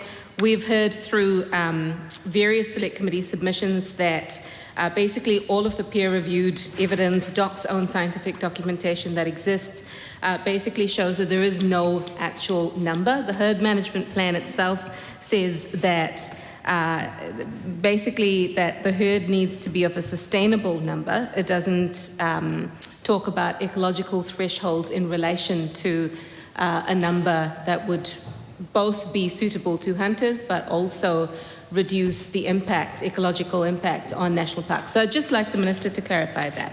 My new question to the Minister is basically that we've also heard from many that there are no international jurisdictions where such a change has been promoted. So if you look at various countries that we generally compare ourselves to, including the likes of Canada, their general stance is not to allow any populations of pests or introduced browsers in areas with significant ecological value.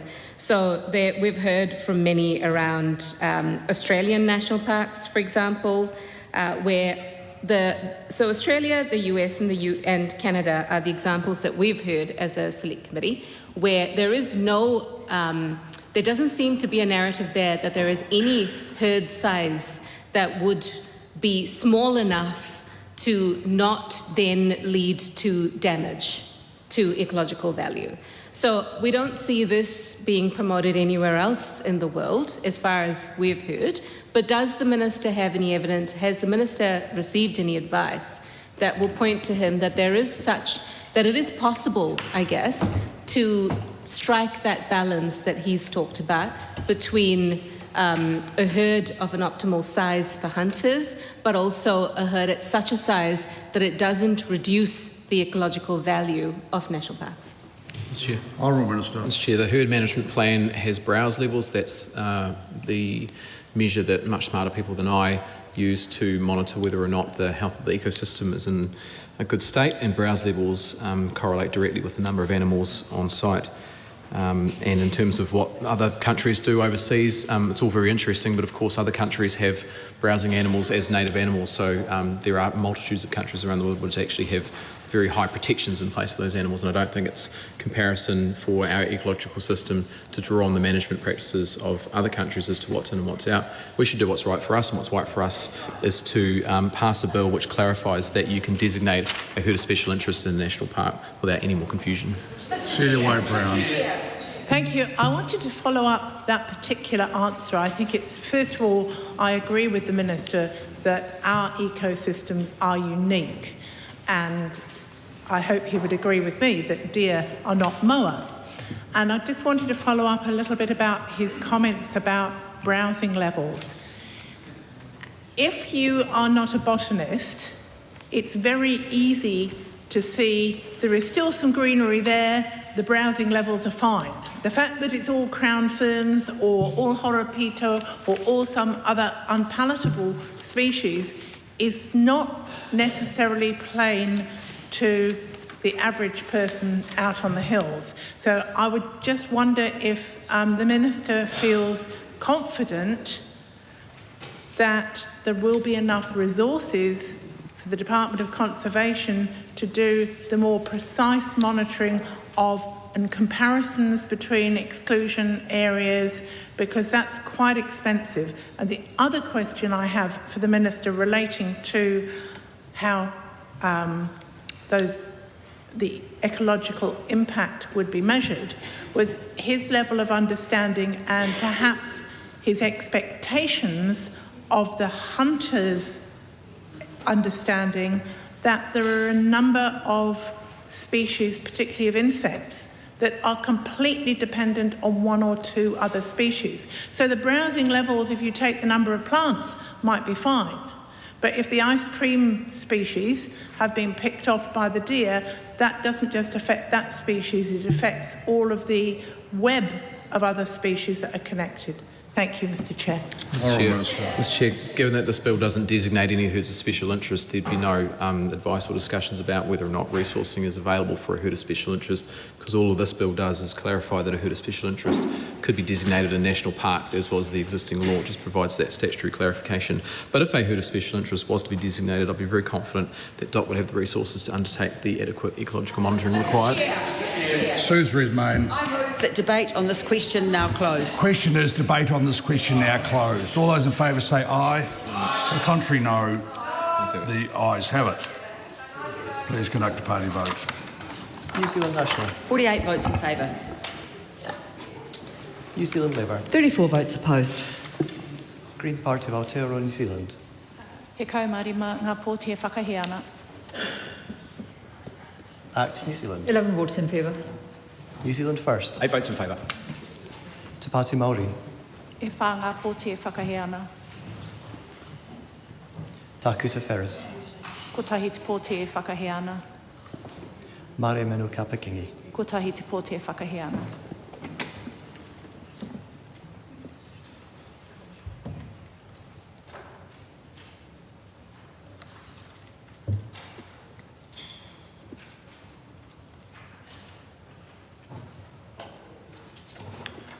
The ayes are 48, sorry, the ayes are 67, the noes are 55. The question is agreed. The question is that Ingrid Leary's tabled amendments to Clause 4, Section 16, inserting new subsections 2A and 3C be agreed to. All those in favour say aye. To the contrary, no. No. The noes have it. Party vote is called for. Please conduct a party vote. New Zealand National. 48 opposed. New Zealand Labour. 34 votes in favour. Green Party of Aotearoa, New Zealand. Te kaumārima ngā pōti e tautoko ana. Act New Zealand. 11 votes opposed. New Zealand First. 8 votes opposed. Te Pāti Māori. E whā ngā pōti e tautoko ana.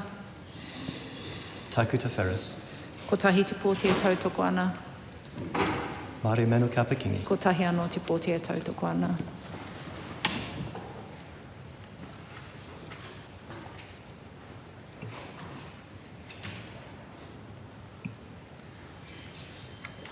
The ayes are 55, the noes are 67. The question is not agreed. The question is that Ingrid Leary's tabled amendments to Clause 4, Section 16, replacing subsection 3A and inserting new subsection 3C be agreed to. All those in favour say aye. To the contrary, no. The noes have it. Ayes have it. Party vote. Please conduct a party vote. New Zealand National. 48 opposed. New Zealand Labour. 34 votes in favour. Green Party of Aotearoa, New Zealand. Te kaumārima ngā pōti e tautoko ana. 11 votes opposed. New Zealand First. 8 votes opposed. Te Pāti Māori. E whā ngā pōti e tautoko ana. Takuta Ferris. Ko tahi te pōti e tautoko ana. Mare Menu Kapakingi. Ko tahi anō te pōti e tautoko ana.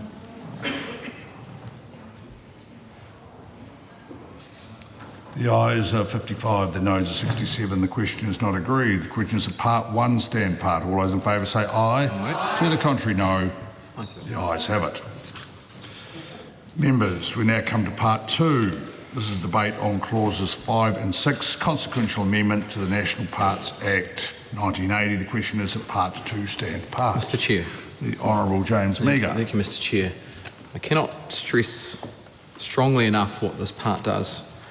This part inserts a section into the National Parks Act which tells anyone reading that Act, if they're interested, go and look at the part of the clause or the section of the Game Animal Council Act that we just voted on including. That's all this part does. The entire part. It says if you're reading the National Parks Act and you're interested in this particular area, go have a look at the Game Animal Council Act. You'll notice that we've inserted a section providing that a herd of special interest can be designated in a national park. That's all it does. Ingrid Leary. Thank you, Chair. I've just got a question around Clause 6 in Part 2, because although Clause 6 could be seen to be technical, it is actually the mechanism by which the law gets to operate differently. And the main concern I have is whether the Minister is satisfied that this part of the bill has adequate safeguards to stop there being further exemptions and carve-outs under the bill. Because the question from the Honourable Eugenie Sage in her submission was the slippery slope argument, and it's easy to see that this bill does that because there is a fundamental change on the decision-making hierarchy. So wanting to understand from the Minister, how can he be sure that this is not the beginning of a change to our national parks where we're going to see more and more of these exemptions apart from just trophy hunting? Mr Chair. Honourable Minister. Well, unless the slippery slope is a procession of sections which tells people to go and look at other statutes, the only thing this clause does, and I can read it out, new section 3, C, section 16(3)A of the Game Animal Council Act 2013, which provides that if a herd of special interest is designated in a national park, subsection 2B does not apply to that herd. So the only thing that this part does is it inserts a section in the National Parks Act which tells people, if you're interested in this area, go and look at the Game Animal Council Act. It has no other operative provision, and it is inserted in there as a response to the Select Committee's view that this might provide some helpful clarity or direction to people who are reading the National Parks Act. So all it does, has no operative provision, doesn't change the law in any way, just tells Mrs Stevens when she's reading the National Parks Act, go and look at the Game Animal Council Act if you're interested in a good time. Priyanka Radhakrishnan. Thank you, Mr Chair. Yes, that's correct. It makes a reference or strengthens, I guess, the link between the two pieces of legislation, the Game Animal Council Act and the National Parks Act. However, the Minister made the point earlier on that the whole reason for this change and the subsequent strengthening of this provision at Select Committee was the legal uncertainty around the status of the current community agreement for Wapiti between DOC and the Fiordland Wapiti Foundation, and this is something that was traversed in a sense at Select Committee. However, I do want to ask the Minister what advice he's received on the, I guess, the necessity of this part and of this legislation, because we had heard, and again through Eugenie Sage's contribution to Select Committee, which was very detailed, what she says, and I want to test this with the Minister, is that there is already an alternative that is available that doesn't require this legislative change under the status quo, she says, of the Fiordland Wapiti Foundation applying to the Conservation Authority for an exemption. So this bit refers to the Game Animal Council Act, which refers back to the exemption to 42B of the National Parks Act. But through that, there could have already been an exemption, which would then satisfy both camps. The hunters who want the exemption to maintain a herd of a certain size within a national park, and the conservation activists who want to protect as far as possible the ecological benefits and values of the national park. So can the Minister share what advice he has received on the rationale for this whole bit and why he thinks that the status quo exemption was not strong enough? Mr Chair. Honourable Minister. In relation to this part, I received some advice from the Environment Select Committee, who recommended to help make clear the effect of the Bill's proposed amendments, which we have voted on before, that we should insert a cross-reference in the National Parks Act to direct humans reading that Act to the Game Animal Council Act. Ingrid Leary. I'd just like to ask the Minister if he has given any consideration or would to my suggestions of a new clause 7 in this part. I'm not going to read them out, they're quite detailed, but the first one essentially inserts a provision that would review the operation of herds of special interest. The second one would provide details of annual ecological monitoring and reporting. And the third one would simply basically be a sunset clause on the bill at 5 years, so that the bill would be deemed to be out of time and probably needing reconsideration at the end of 5 years unless there were good reasons to keep it in place. So these are all the safeguarding provisions that we don't see currently. The Minister seems intent on progressing this bill. Could he please adopt those amendments so that we have some safeguards in the bill? Mr Chair. Honourable Minister. No, I won't be adopting those amendments because there's already a 5-year review requirement in the Game Animal Council Act to review any designated herd of special interest. That's section 19. Ryan Hamilton. Priyanka Krishnan. Quick question to the Minister.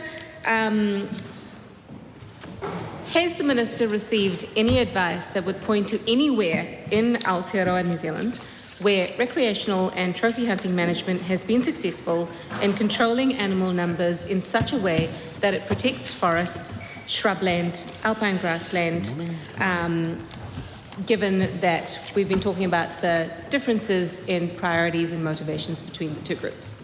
Mr Chair. The Honourable Minister. Mr Chair, while it's not directly related to this section, this part which inserts a section to refer people to look at another Act, but I'll refer to the member to the Select Committee report, which I'm sure she's very well aware of, which had some, the departmental report had some very good information there about the effects of the Field and Wapiti Foundation's work. Mr Chair. Tom Rutherford. I move that debate on this question now close.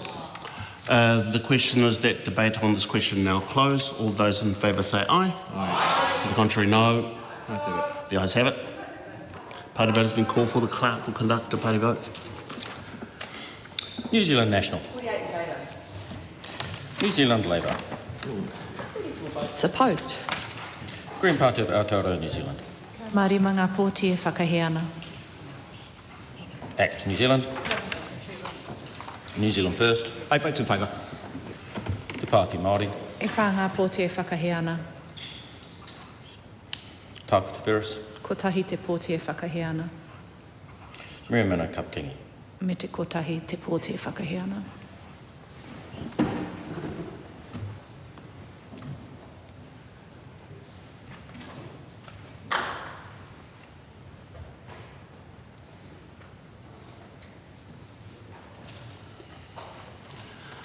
The ayes are 67, the noes are 55. The question is agreed to. The question is that Ingrid Leary's tabled amendment inserting new clause 7, new section 4A, independent review of operation of herds of special interest provisions be agreed to. All those in favour say aye. To the contrary, no. No. The noes have it. Party vote has been called for. The clerk will conduct a party vote. New Zealand National. 48 votes opposed. New Zealand Labour. 34 votes in favour. Green Party of Aotearoa, New Zealand. Te kaumārima ngā pōti e tautoko ana. Act New Zealand. 11 votes opposed. New Zealand First. 8 votes opposed. Te Pāti Māori. E whā ngā pōti e tautoko ana. Tāku Te Whereas.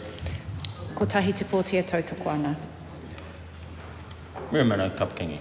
Kotahi atu te pōti e tautoko ana.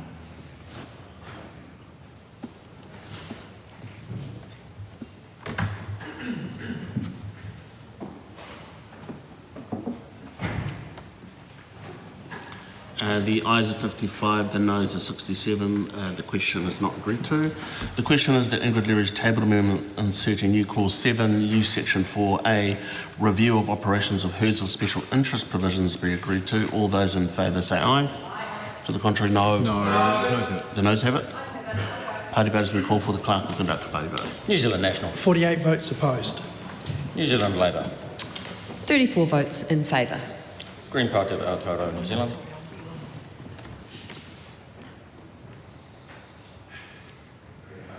Green Party.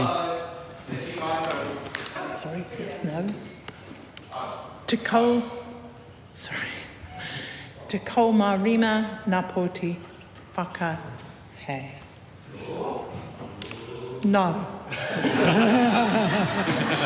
This vote is on the amendment paper from Arena. Whaka-ai. My apology. Aroha mai.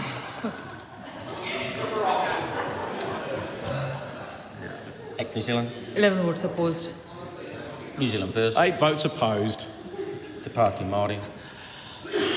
E whā ngā pōti whaka-ai. Tāku Te Whereas. Kotahi te pōti whaka-ai. Miramana Kapkingi. Kotahi te pōti whaka-ai.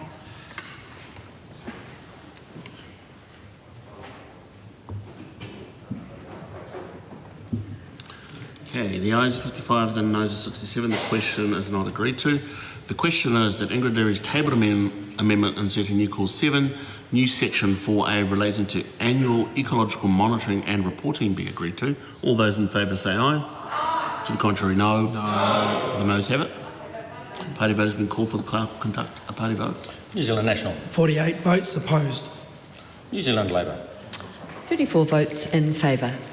Green Party of Aotearoa, New Zealand. Te kaumārima na poti whaka-ai. Act New Zealand. 11 votes opposed. New Zealand First. 8 votes opposed. Te Pāti Māori. E whāna poti whaka-ai. Tāki Te Ferris. Ko tahi te poti whaka-ai. Maria Mano Kapkingi. Ko tahi te poti e tōtoko ana.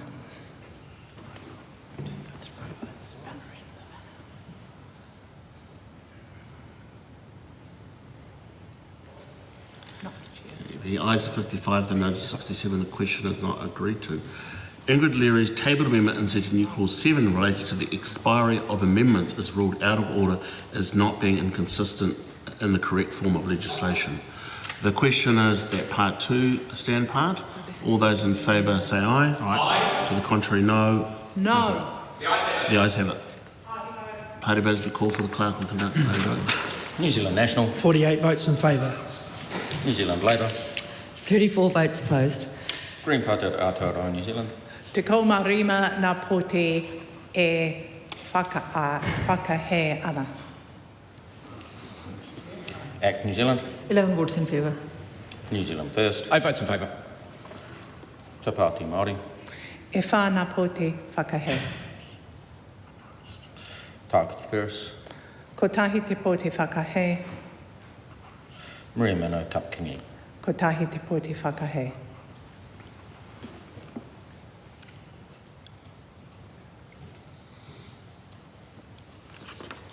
The ayes are 67, the noes are 55. The question is agreed to. Members, then we now come to our final debate, clauses 1 to 3. This is the debate on clauses 1 to 3, Title, Commencement and Principal Act. Mr. Chair. The Honourable James Baker. Thank you, Mr. Chair. This is the part of the bill which tells us what the title is, when it starts, and what Act it amends.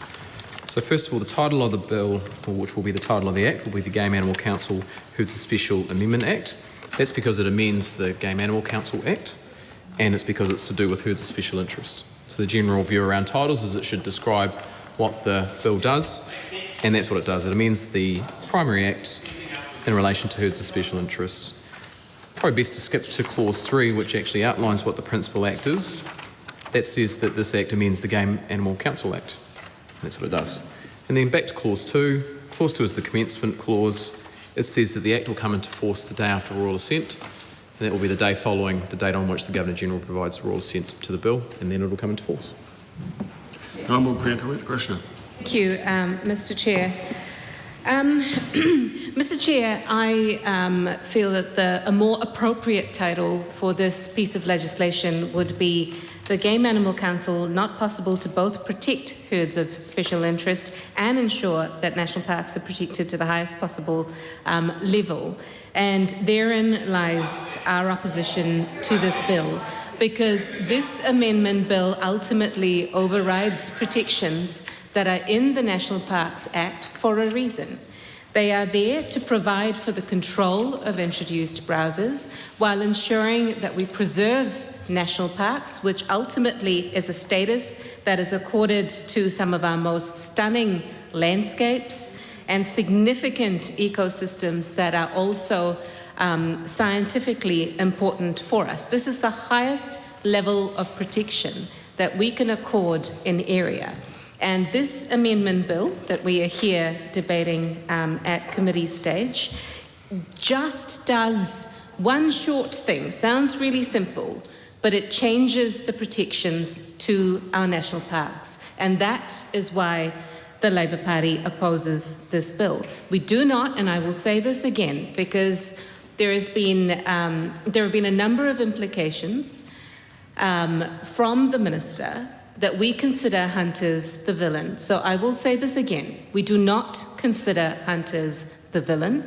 We absolutely accept what the Minister has said, that in various parts of the country that there is a culture of hunting and that communities in those areas choose to hunt. That is a fact.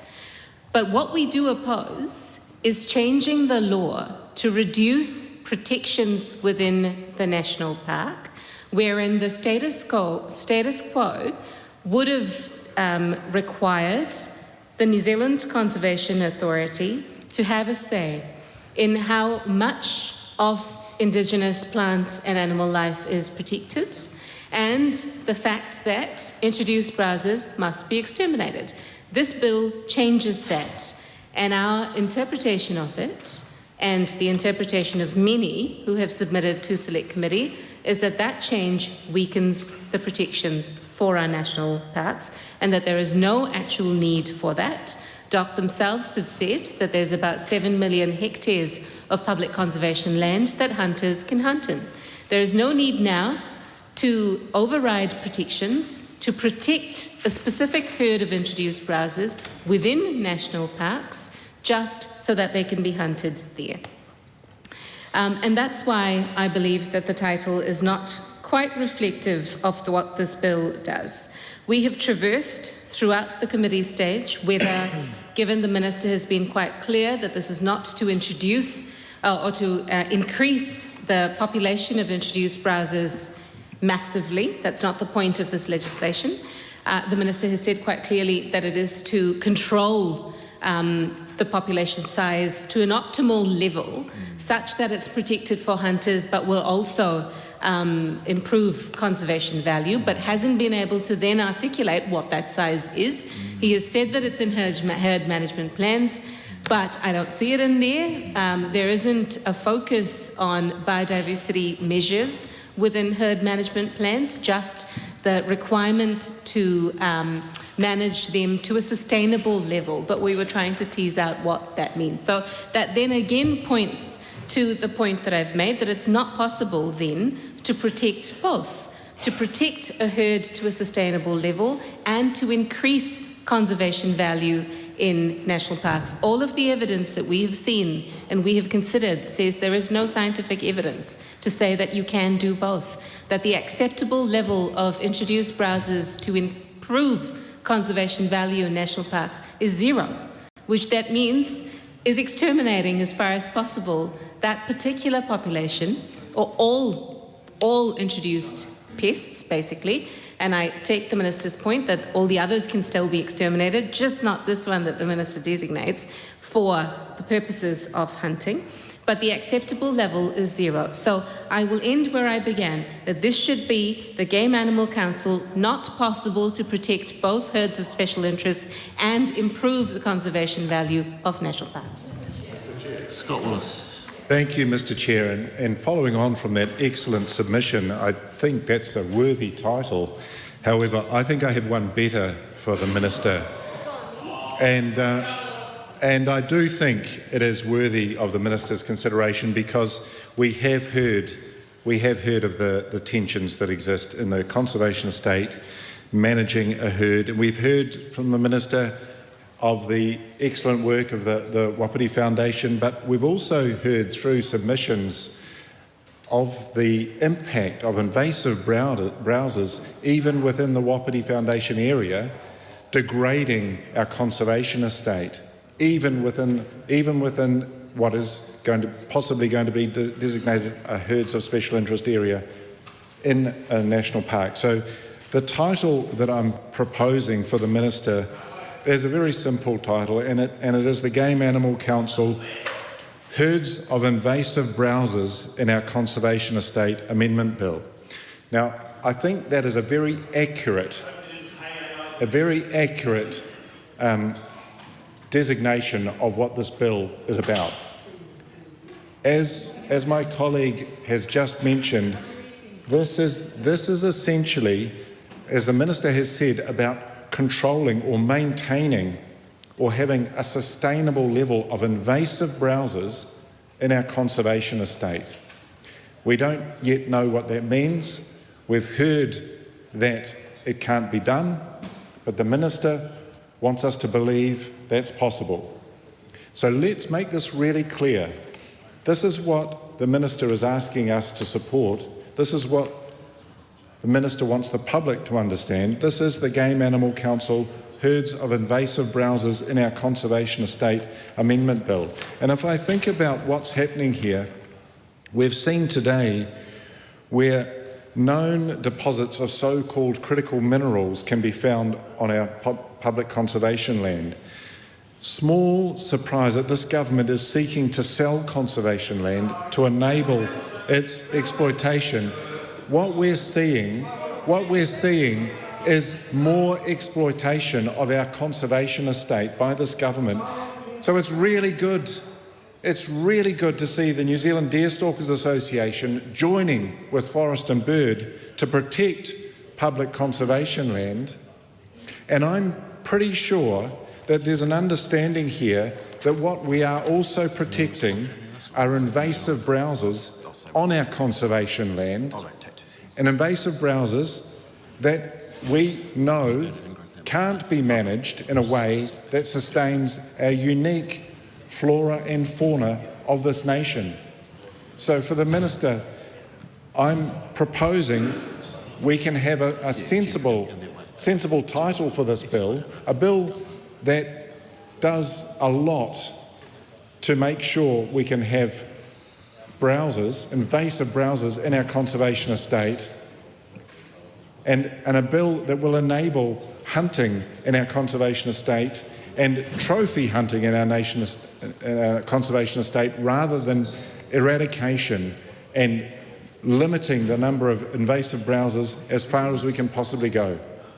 So, for the Minister, aware that the government is engaging in an attack on our conservation estate all over the space, quite remarkable that the Minister, Christopher Bishop, was laughed off the stage at EDS today for talking about National Party's conservation values. But, you know, let's come back to clear language. Let's come back to stating it how it is. Let's come back to some honesty in legislation.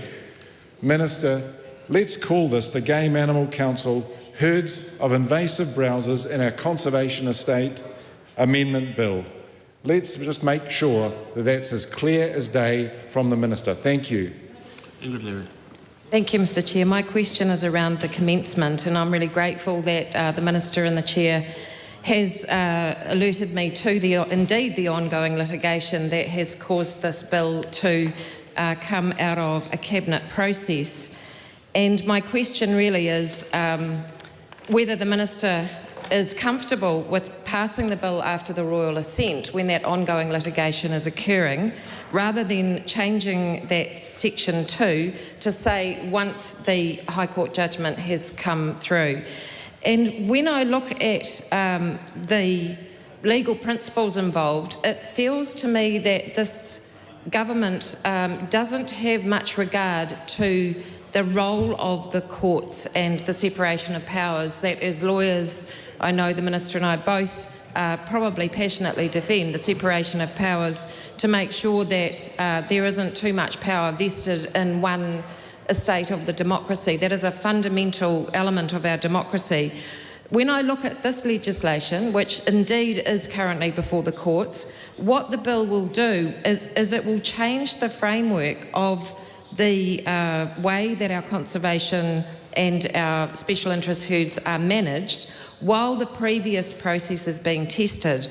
And that's a really serious thing to do. And yet, if we look at this government's track record, we've seen that with the Equal Pay Amendment Act, 33 claims that were upended with one stroke of a pen done in a very covert way by the executive in this House, by the national government this term. We've seen the Marine and Coastal Customary Marine Title Act 2025, again, when that was going through a court process at great expense of the claimants, this government decided it knew better and it was going to change that and talk about the will of Parliament, even though the framework had not been tested adequately.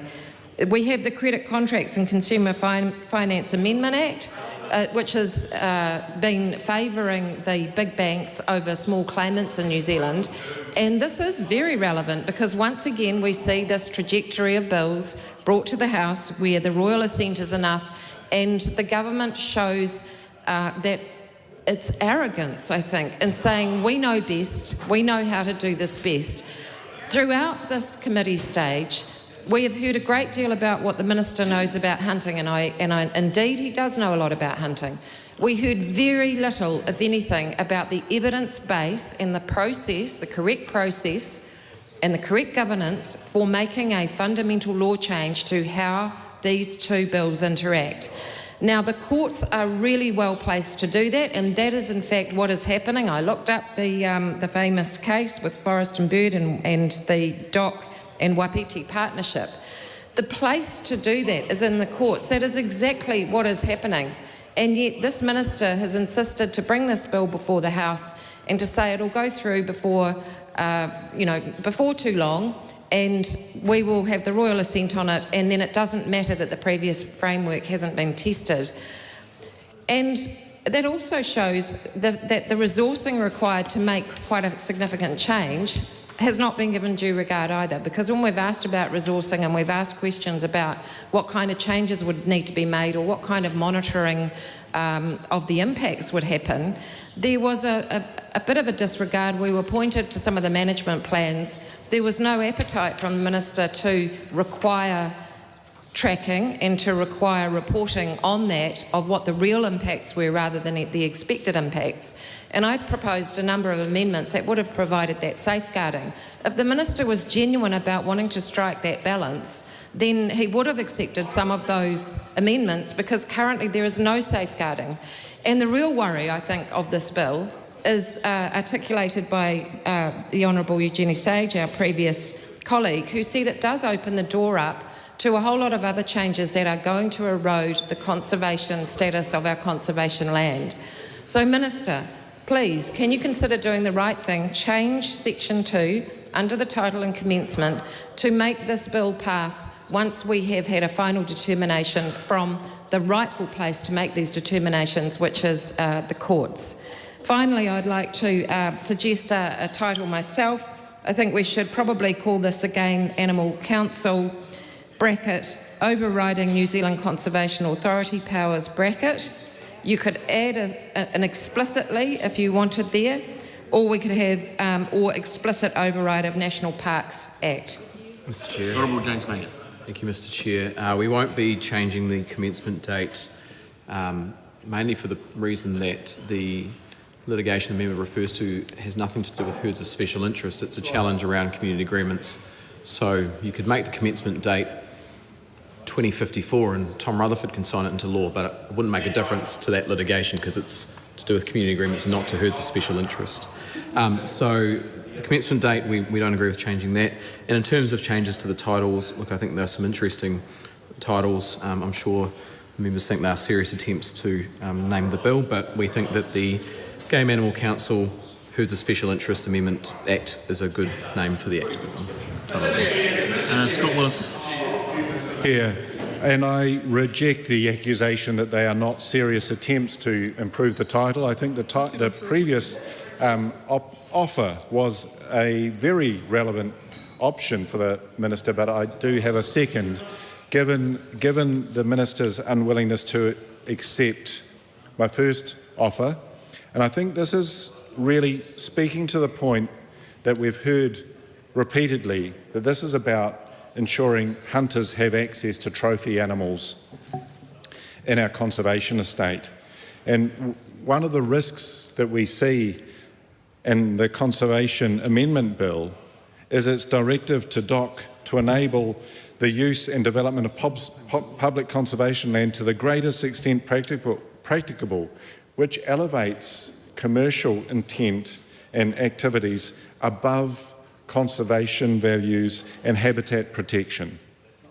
And one of the things that I'm concerned about as a hunter is that this bill is going to essentially be an enclosure of our commons, a new colonial approach to enclose our commons and to deny access to hunters two hapu, two people who want to enjoy our outdoors, two people who want to go into our outdoors and do all kinds of leisure activities. So my proposal for the title, which I think is an accurate representation from what we've heard from the Minister, is the Game Animal Council Trophy Hunting and Our Conservation Estate Amendment Bill. This really reflects what this is about. When we think that we're going to have the herds of special interest, as the Minister calls them, when we're going to have sika, when we're going to have wapiti, when we're going to have tahr, when we're going to have whitetail protected in our conservation estate for hunting purposes, protected and managed in a way that will enable the invasive browsers to reside in our conservation estate for the purpose of trophy hunting. That demonstrates where this government's direction lies. It is concerned with the economic return and not the protection of our conservation estate, not the respect of our native flora and fauna, not respect for our taonga species. This is where the government's heading. So for the Minister, I would like the Minister to give some serious consideration to referring this bill to something, well, titling this bill and giving it a title that reflects what its intent is. The Game Animal Council Trophy Hunting and Our Conservation Estate Amendment Bill is exactly what this bill is about, and it fits the purpose, it fits this government's direction. I think it will help the public understand what this government's intent is with this bill and with its new direction in the Conservation Amendment Bill, which is opening up the conservation estate to everything else that we might want to do to it, including mining in our conservation estate. So for the Minister, I would hope the Minister will give some serious consideration to my title, rather than simply writing it off as an attempt to distract. This is certainly not frivolous. It is exactly what this government is. This government certainly is frivolous, dealing with the most serious issues, trying to sell off our conservation estate. This is far from frivolous. It is something that I want the Minister to consider and respond to, please. Before I take the next call, and if it's going to be a call with some content in it, just for members' knowledge, the Minister has addressed the issues around title changes, so just to note that for the House as well, and also address the issue around commencement date as well. So I am looking for a new material, otherwise the train is leaving the station. Ingrid Leary. Thank you, Mr. Chair. And it's really just to ask the Minister about his response when I talked about the forest and bird case, which he probably knows about more than I do. But it is clear that when that judicial review occurred, the herds that we've been discussing today, the designated herds, were not anticipated. This legislation, and then they were anticipated, and now they do actually fall directly into what would be impacted by that court case. So I'm just wanting clarity from the Minister if he is saying that that is only about a community claim and that that particular case has nothing to do with why this particular bill is in the House. And if that's the case, what is the legislation that he referred to in his earlier reply that has led to the Cabinet paper and then this bill coming before the House? Ryan Hamilton. Move that debate on this question now close. The question is that debate on this question now close. All those in favour say aye. Aye. To the contrary, no. The ayes have it. Party vote has been called for. The clerk will conduct the party vote. New Zealand National. 48 votes in favour. New Zealand Labour. 34 votes opposed. Green Party of Aotearoa, New Zealand. Te kaumārima nā pōti whakahe. ACT New Zealand. 11 in favour. New Zealand First. 8 votes in favour. Te Pāti Māori. E whā nā pōti whakahe. Tāku Te Ferris. Ko tahi te pōti whakahe. Miramino Kapakingi. Ko tahi te pōti whakahe.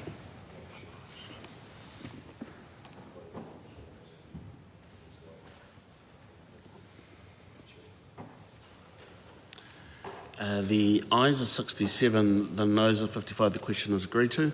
The question is that clause 1 stand part. All those in favour say aye. Aye. To the contrary, no. The ayes have it. Party vote has been called. Clerk will conduct the party vote. Yes. New Zealand National. 48 votes in favour. New Zealand Labour. 34 votes opposed.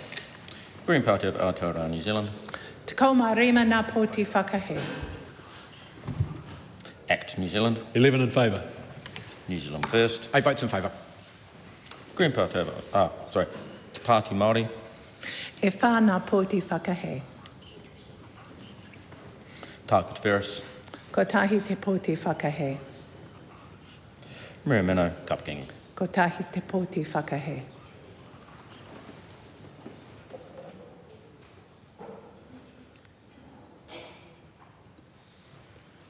The ayes are 67, the noes are 55. The question is agreed to.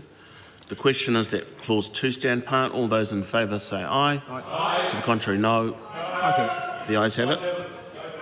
Party vote has been called for. The clerk will conduct a party vote. New Zealand National. 48 votes in favour. New Zealand Labour. 34 votes opposed. Green Party of Aotearoa, New Zealand. Te ko marima nā pōti whakahe. ACT New Zealand. 11 in favour. New Zealand First. 8 votes in favour. Party Māori. E whā nā pōti whakahe. Tāku Te Ferris. Ko tahi te pōti whakahe. Mirameno Kapakingi. Ko tahi te pōti whakahe.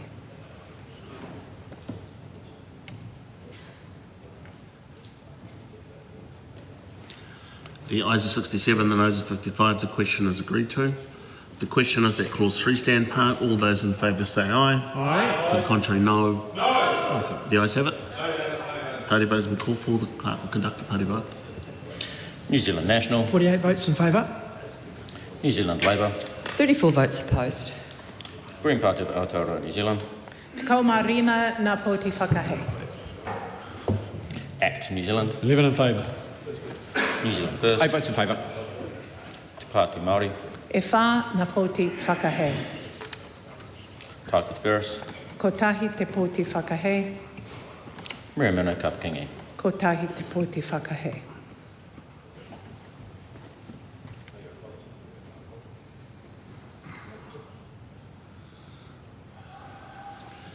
The ayes are 67, the noes are 55. The question is agreed to. I will report this bill without amendment.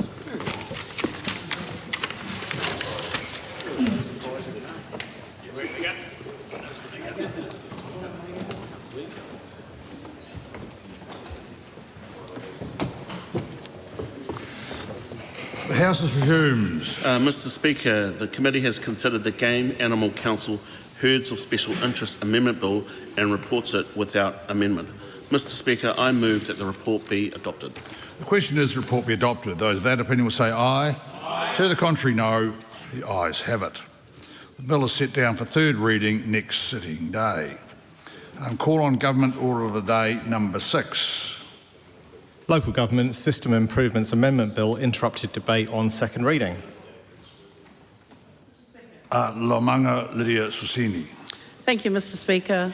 I rise to take a call on the Local Government Systems Improvements Amendment Bill. Labor strongly opposes this bill. Christopher Luxon and his government are out of touch. Cutting women's pay, it's harder to see a doctor or a nurse as prices are pushed up. He promised to make the cost of living better. It is not. With this specific bill, in this context, shrinks the role of local government, a very important role throughout Aotearoa, shrinks it to such things as pipes, roads, rubbish, ignoring the wider needs of communities. The Minister's made the decision to remove the full wellbeing provisions, a very important provision within local government, so that councils need to refocus across the country with regards to their core functions. The Minister advised that the changes would help restore discipline and transparency and push councils to focus on things like roading, core infrastructure, water and rubbish. By refocusing those, those cuts to council budgets still means that Kiwis will go out without important decision making for their local communities. The four well-beings, social, economic, environmental and cultural, which were reintroduced by Labour in 2019 after being removed by the previous national government in 2012. And the councils are now required to prioritise core services when managing finances and setting rates. Labour would argue that the removal of the four well-beings undermines councils' ability to act on climate, equity and cultural priorities. And we would argue that this bill sets up central government control over local priority through these new regulatory powers. This is not a devolution, it's a centralised control from Wellington. And it's a fundamental shift that this bill, deleting those references of well-being from the purpose and the functions of local government, i.e. localism. The problem is it changes the purpose of those protections that communities had, eroding the participation of those communities. It narrows the definitions of community outcomes to infrastructure, to public services and regulatory functions only. And Mr. Speaker, the problem with that is that it does not prioritise for councils to take into account their community aspirations. And what is important about community aspirations, Mr. Speaker, is that in the structure or under this amendment bill, it creates the reduction of community voices, diverse voices across the country for those specific councils, narrowing and focusing on the bricks and mortar stuff, which is important, we understand that. But community voice and participation is absolutely critical in the way councils are run. It applies to the new amendment bill in terms of the refocus, as the Minister has stated in his contribution. But what it also does is that the frameworks, it dilutes the aspirations of communities across the board. It is really important that communities across Aotearoa, through the council frameworks, have the opportunity to provide input. And so whilst the councils will have the role, the specific role of determining those things for their local councils, what is important when you don't have a community voice, you will not get the participation. You will only put out publications, you will only advise of the cost and the acquisitions and the importance why the council has to focus according to legislation.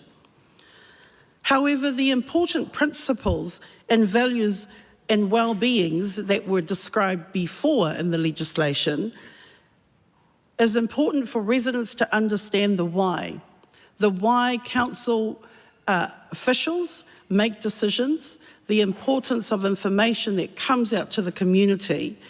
It is required to have the continued value input in every community. This government promised to fix the cost of living. The Prime Minister promised to get Kiwis to get by, and we don't see that in my local area.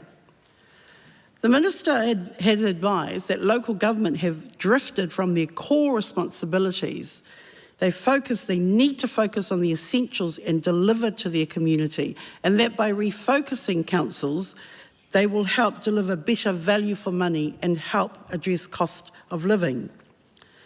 The bill has other reforms, new financial performance measures for council with a requirement for regular public reporting, mandatory disclosure of contractor consultant spending, stronger transparency and accountability requirements, and regulatory relief to reduce unnecessary compliance burdens. Look, we agree with those things. However, I come back to the point I made earlier. The community aspirations, the community voices are really important in planning and in those regulatory focuses. Mr. Speaker, Another component that is important, I think, in councils is the removal of obligations for council to consider tikanga, Māori, when appointing CCO directors. This is a direct bad point that CCO directors, council-controlled organisations, will not or do not need to have the understanding of tikanga. There was a lot of opposition in that provision being removed. And the reason being is, through the select committee process, the submissions that were pushing against it were from iwi groups and from councils themselves. Because this new process, there will be no longer the legal mandate to make things specific, which require the assessment during that recruitment process. So what that means is you can get any individual who may not have a deeper understanding of why tikanga process is really important. Iwi and legal groups highlighted that how these legislative changes will fundamentally reshape Māori representation and decision-making rights at that local level. The erosion of te tiriti is stripping tikanga provision which fits into the wider legislation process. It reduces the statutory declaration of Māori rights, weakening treaty-based protections in local governance. Mr. Speaker, it is really important that when councils are looking at members of the community, business community and the wider community, to appoint them on council-controlled organisations as a member of that governance role, it is really important that those individuals have an appreciation, have an understanding as to why tikanga is really, really important. It is really important that they have an inclusion of the whenua, but also the understanding of why iwi do the main things and do what they do. They specialise in that area. So the weakening in this legislation, Labour really pushes back. It is important that when we have individuals that are sitting on those governance boards are acting in the best interests for that community. It is important that when you are representing the people of your area in a council framework, it is really important that you have that understanding, because if it is not a requirement in the law, then it opens a door to a number of things. Through the select committee process, Mr. Speaker, there was strong representation from iwi groups, from councils, that is an important requirement for the people of that council area. And as a member in my local community who had privilege of sitting on different groups within the council framework, I got up close and personal in that deciding body to have an appreciation of mana whenua importance, the tikanga, but also the history of that whenua. So that when we are making decisions in that framework, in that body, that you have an understanding and the aspirations of mana whenua, not just from last year, 10 years ago, that you actually have a critical understanding of 5 centuries ago of iwi who came onto that whenua. So, Mr. Speaker, Labour opposes this bill because when you remove those important provisions from legislation, it places the burden on bricks and mortar for councils and does not look at its people and the rights that they have. Mike Davidson. Thank you, Mr. Speaker. I stand on behalf of the Green Party in opposition to this bill. I wasn't part of the first reading or the select committee process, and obviously now the primary speaker for this bill on the Green Party, but I do have some knowledge within local government, serving as an elected member in Christchurch City for 9 years, and I know there's a number of MPs that have been city or district or regional councillors, community board members, including the two to the left of me that have together served, I think, around 50 years, and that's actually a massive effort, and both as mayors of of Wellington City. And you don't do that for the paycheck. You do it because you know the importance of local government and what local government can deliver for communities. Because centralism over localism doesn't work. It's a robbery of power and control from local communities. And central government shouldn't be running roughshod over local communities.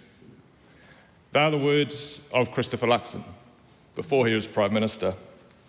And what we've seen since is pretty much the opposite.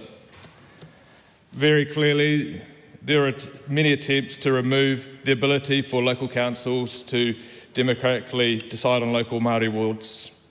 Local speed limits were removed, local signs that are in te reo, all gone. And what we're now seeing is the biggest reform in local government since 1989.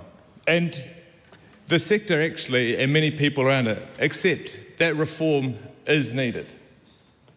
Unfortunately, what we're seeing once again is a government that has taken a top-down approach and doing it to the sector instead of with the sector.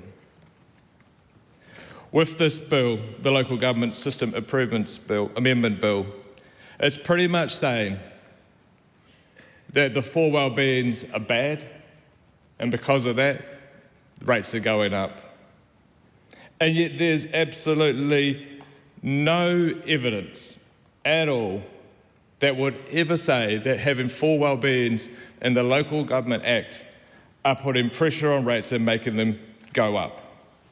And the primary policy objective of this is to reduce the pressure on rates.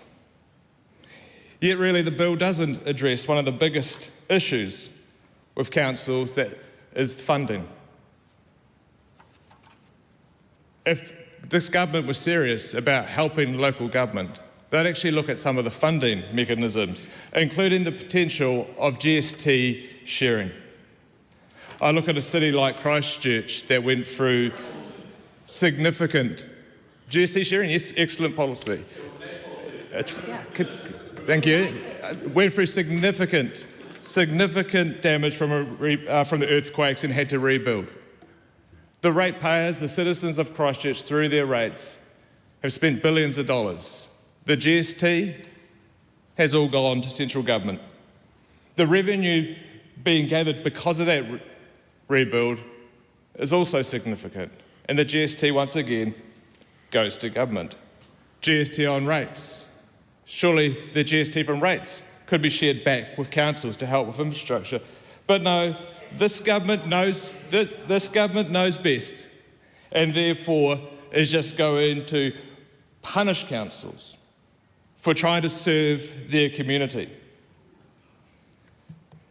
The reality is that local government is the voice of community, and this government is trying to silence that voice. It's really interesting when you read through this bill, and what they've done as well as removing the 4 well-beings, they're trying to prescribe to councils what their core functions are. And the Select Committee has softened that. But through this process, they're still putting core services that miss so many things, including actually economic development. And once again, when you look at a city like Christchurch with Te Kaha, councils can no longer help fund that? Who is going to be the one with the responsibility of helping in some of these spaces? Climate mitigation, heritage, our art galleries, community funding. The list goes on and on and on. And if this bill passes, it will leave gaps in our community at a time when government is limiting social supports and cutting funding for community organisations. And so what we've seen just recently, earlier this month, was the Minister announced that he was putting an amendment to this bill to stop councils having non-elected members appointed to committees with voting rights. Something that has been happening for as long as I can remember. Audit and risk, health and safety. It has never been an issue until now. Never. Democracy is, in local government, that every 3 years you elect your city councillors or your district councillors, and those councillors can democratically create committees. And often they'll put specialised people with the skills onto those committees that make recommendations to council to make the final decision. That is good governance. That is good governance. They have voting rights and they make up the quorum. So one thing we know from after the Minister announced it, Matt Ducey, Minister, came on declaring National is changing the law so ECAN's unelected councillors can't vote on council's committee.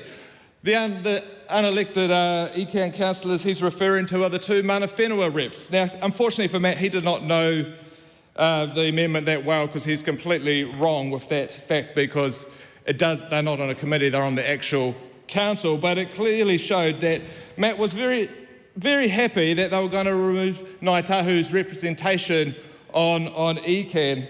And we know that there's been members of Actor-line councillors down south that's obviously been pushing to remove mana whenua representation. Now, I've been trying to get answers from the Minister, like how many complaints are you getting from councillors? And he's been fobbing me off a bit and he's saying, oh, not in the public's interest to do this. And I managed to get a little bit of an answer from it, and basically he's received one request to utilise these powers in relation to the Far North District Council, and we know that's another actor-lined councillor not liking mana whenua representations on committees. It's a very common theme that we're seeing, that people are getting very upset that we have mana whenua representation sitting on council committees, which is really, really concerning. And one could only describe this as political racism when we're seeing a government stopping councils actually have in their rights to actually decide who sits on their committees to help make recommendations to the council who have the final decisions. Now, I do wonder if some of the people on the other side of this house, and I know Andy Foster knows, what actually councils do and what actually councils spend their money. And I implore you just to have a look at what you do in your daily life. From the moment you get up to the moment you go to sleep, you are using resources and facilities that are provided by the rates that are paid to councils. And to say that councillors and councils are just trying to lift up rates as much as they can, don't care about rates, is absolute rubbish. The councillors across the country try as hard as they can to keep rates as low as possible. But we've had this culture where councils are continually criticised for increasing rates. So while they try to keep rates down, infrastructure in the ground continually gets worse until it bursts. And then proactive councils that want to do the right things and fix that damaged infrastructure, then get blamed for lifting rates to do that. And then we have a government that is completely failing in every space, use council as their kicking bag to distract people from the real failure in New Zealand at the moment, which is this government. This government needs to actually accept the good things that councils do for their communities. They are the voice of their community. They are elected democratically every 3 years. And this government needs to have faith in local government and start working with it and stop dictating to it what it should and shouldn't do. Mr. Speaker, the Green Party opposes this shocking bill. Cameron Luxon. Thank you, Mr. Speaker.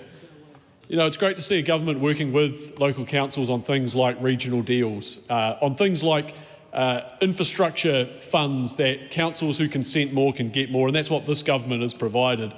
On this specific bill, Mr. Speaker, refocusing local government's core purposes has been laid out in new section 10, which is going to be making councils focus on democratic local decision making, which the member who has just taken a seat seems to have a big problem with democratic accountability. It's going to focus on infrastructure that's cost effective and delivers for the future needs of communities, public services that do the same, and providing regulatory functions, all at the same time supporting economic growth and development by performing those functions. Mr. Speaker, that's what the bill says. It doesn't say all of that or lack of or the extra stuff that the last speaker who seems to have so many problems that are so undefined had to say for himself. People in New Zealand want lower rates, Mr. Speaker. They also want democratic accountability for the use of those rates. And I'd just like to point out in my contribution, a version of the last speaker from the Greens talked about political racism. What is that? He left undefined. Perhaps it could be people being appointed for their ethnicity with voting rights alongside elected councillors to make decisions on behalf of local communities with their lives and with their ratepayer dollars. That might be what the member was referring to. He left it so undefined it's hard to tell. But there is good news on the horizon, Mr. Speaker. The Minister has made it clear in a press release that he's putting forward an amendment to this bill. I think we should be able to see it at the Committee of the Whole, which will remove unaccountable, unelected positions on council subcommittees from future councils being able to put that in. I think that he should be applauded for that. I'd like to point out, Mr. Speaker, that that's what I've been lobbying him to do since September last year. I've got a members' bill in the tin to make sure that exact thing happens. And I've also had amendment papers drafted up for the Committee of the Whole, which I hope the Minister has had a good look at when he's made his decision. He's also, and I'll just make a comment, Mr. Speaker, the Minister's also referenced removing the Independent Māori Statutory Board, and that is something he's interested in. I think if he was to accept my members' bill and amendments, he'd find that the actual requirement for that those seats on the Auckland Council would no longer be required and it would be superfluous to carry on. But hey, look, let's see what the Minister comes back to us with after mentioning publicly that he's interested in doing that. Mr. Speaker, local council is the interface that most New Zealanders have in their daily lives with the public, with government and public services being waste, roads, parks, libraries, community facilities. Those are all core functions that are considered in performing the role, and Section 11A maintains those, along with things like civil defence, public transport, and other things to do with network infrastructure. The hyperbole we've heard from the other side of the House this afternoon, Mr. Speaker, has been quite farcical. New Zealanders want to have an accountable and efficient local government that provides for their needs and the future needs and desires for the community that's being built with them and around them. That's what this bill provides. Thank you, Mr. Speaker. Members, the time has come for me to leave the chair for the lunch break. The House will resume at 2 p.m.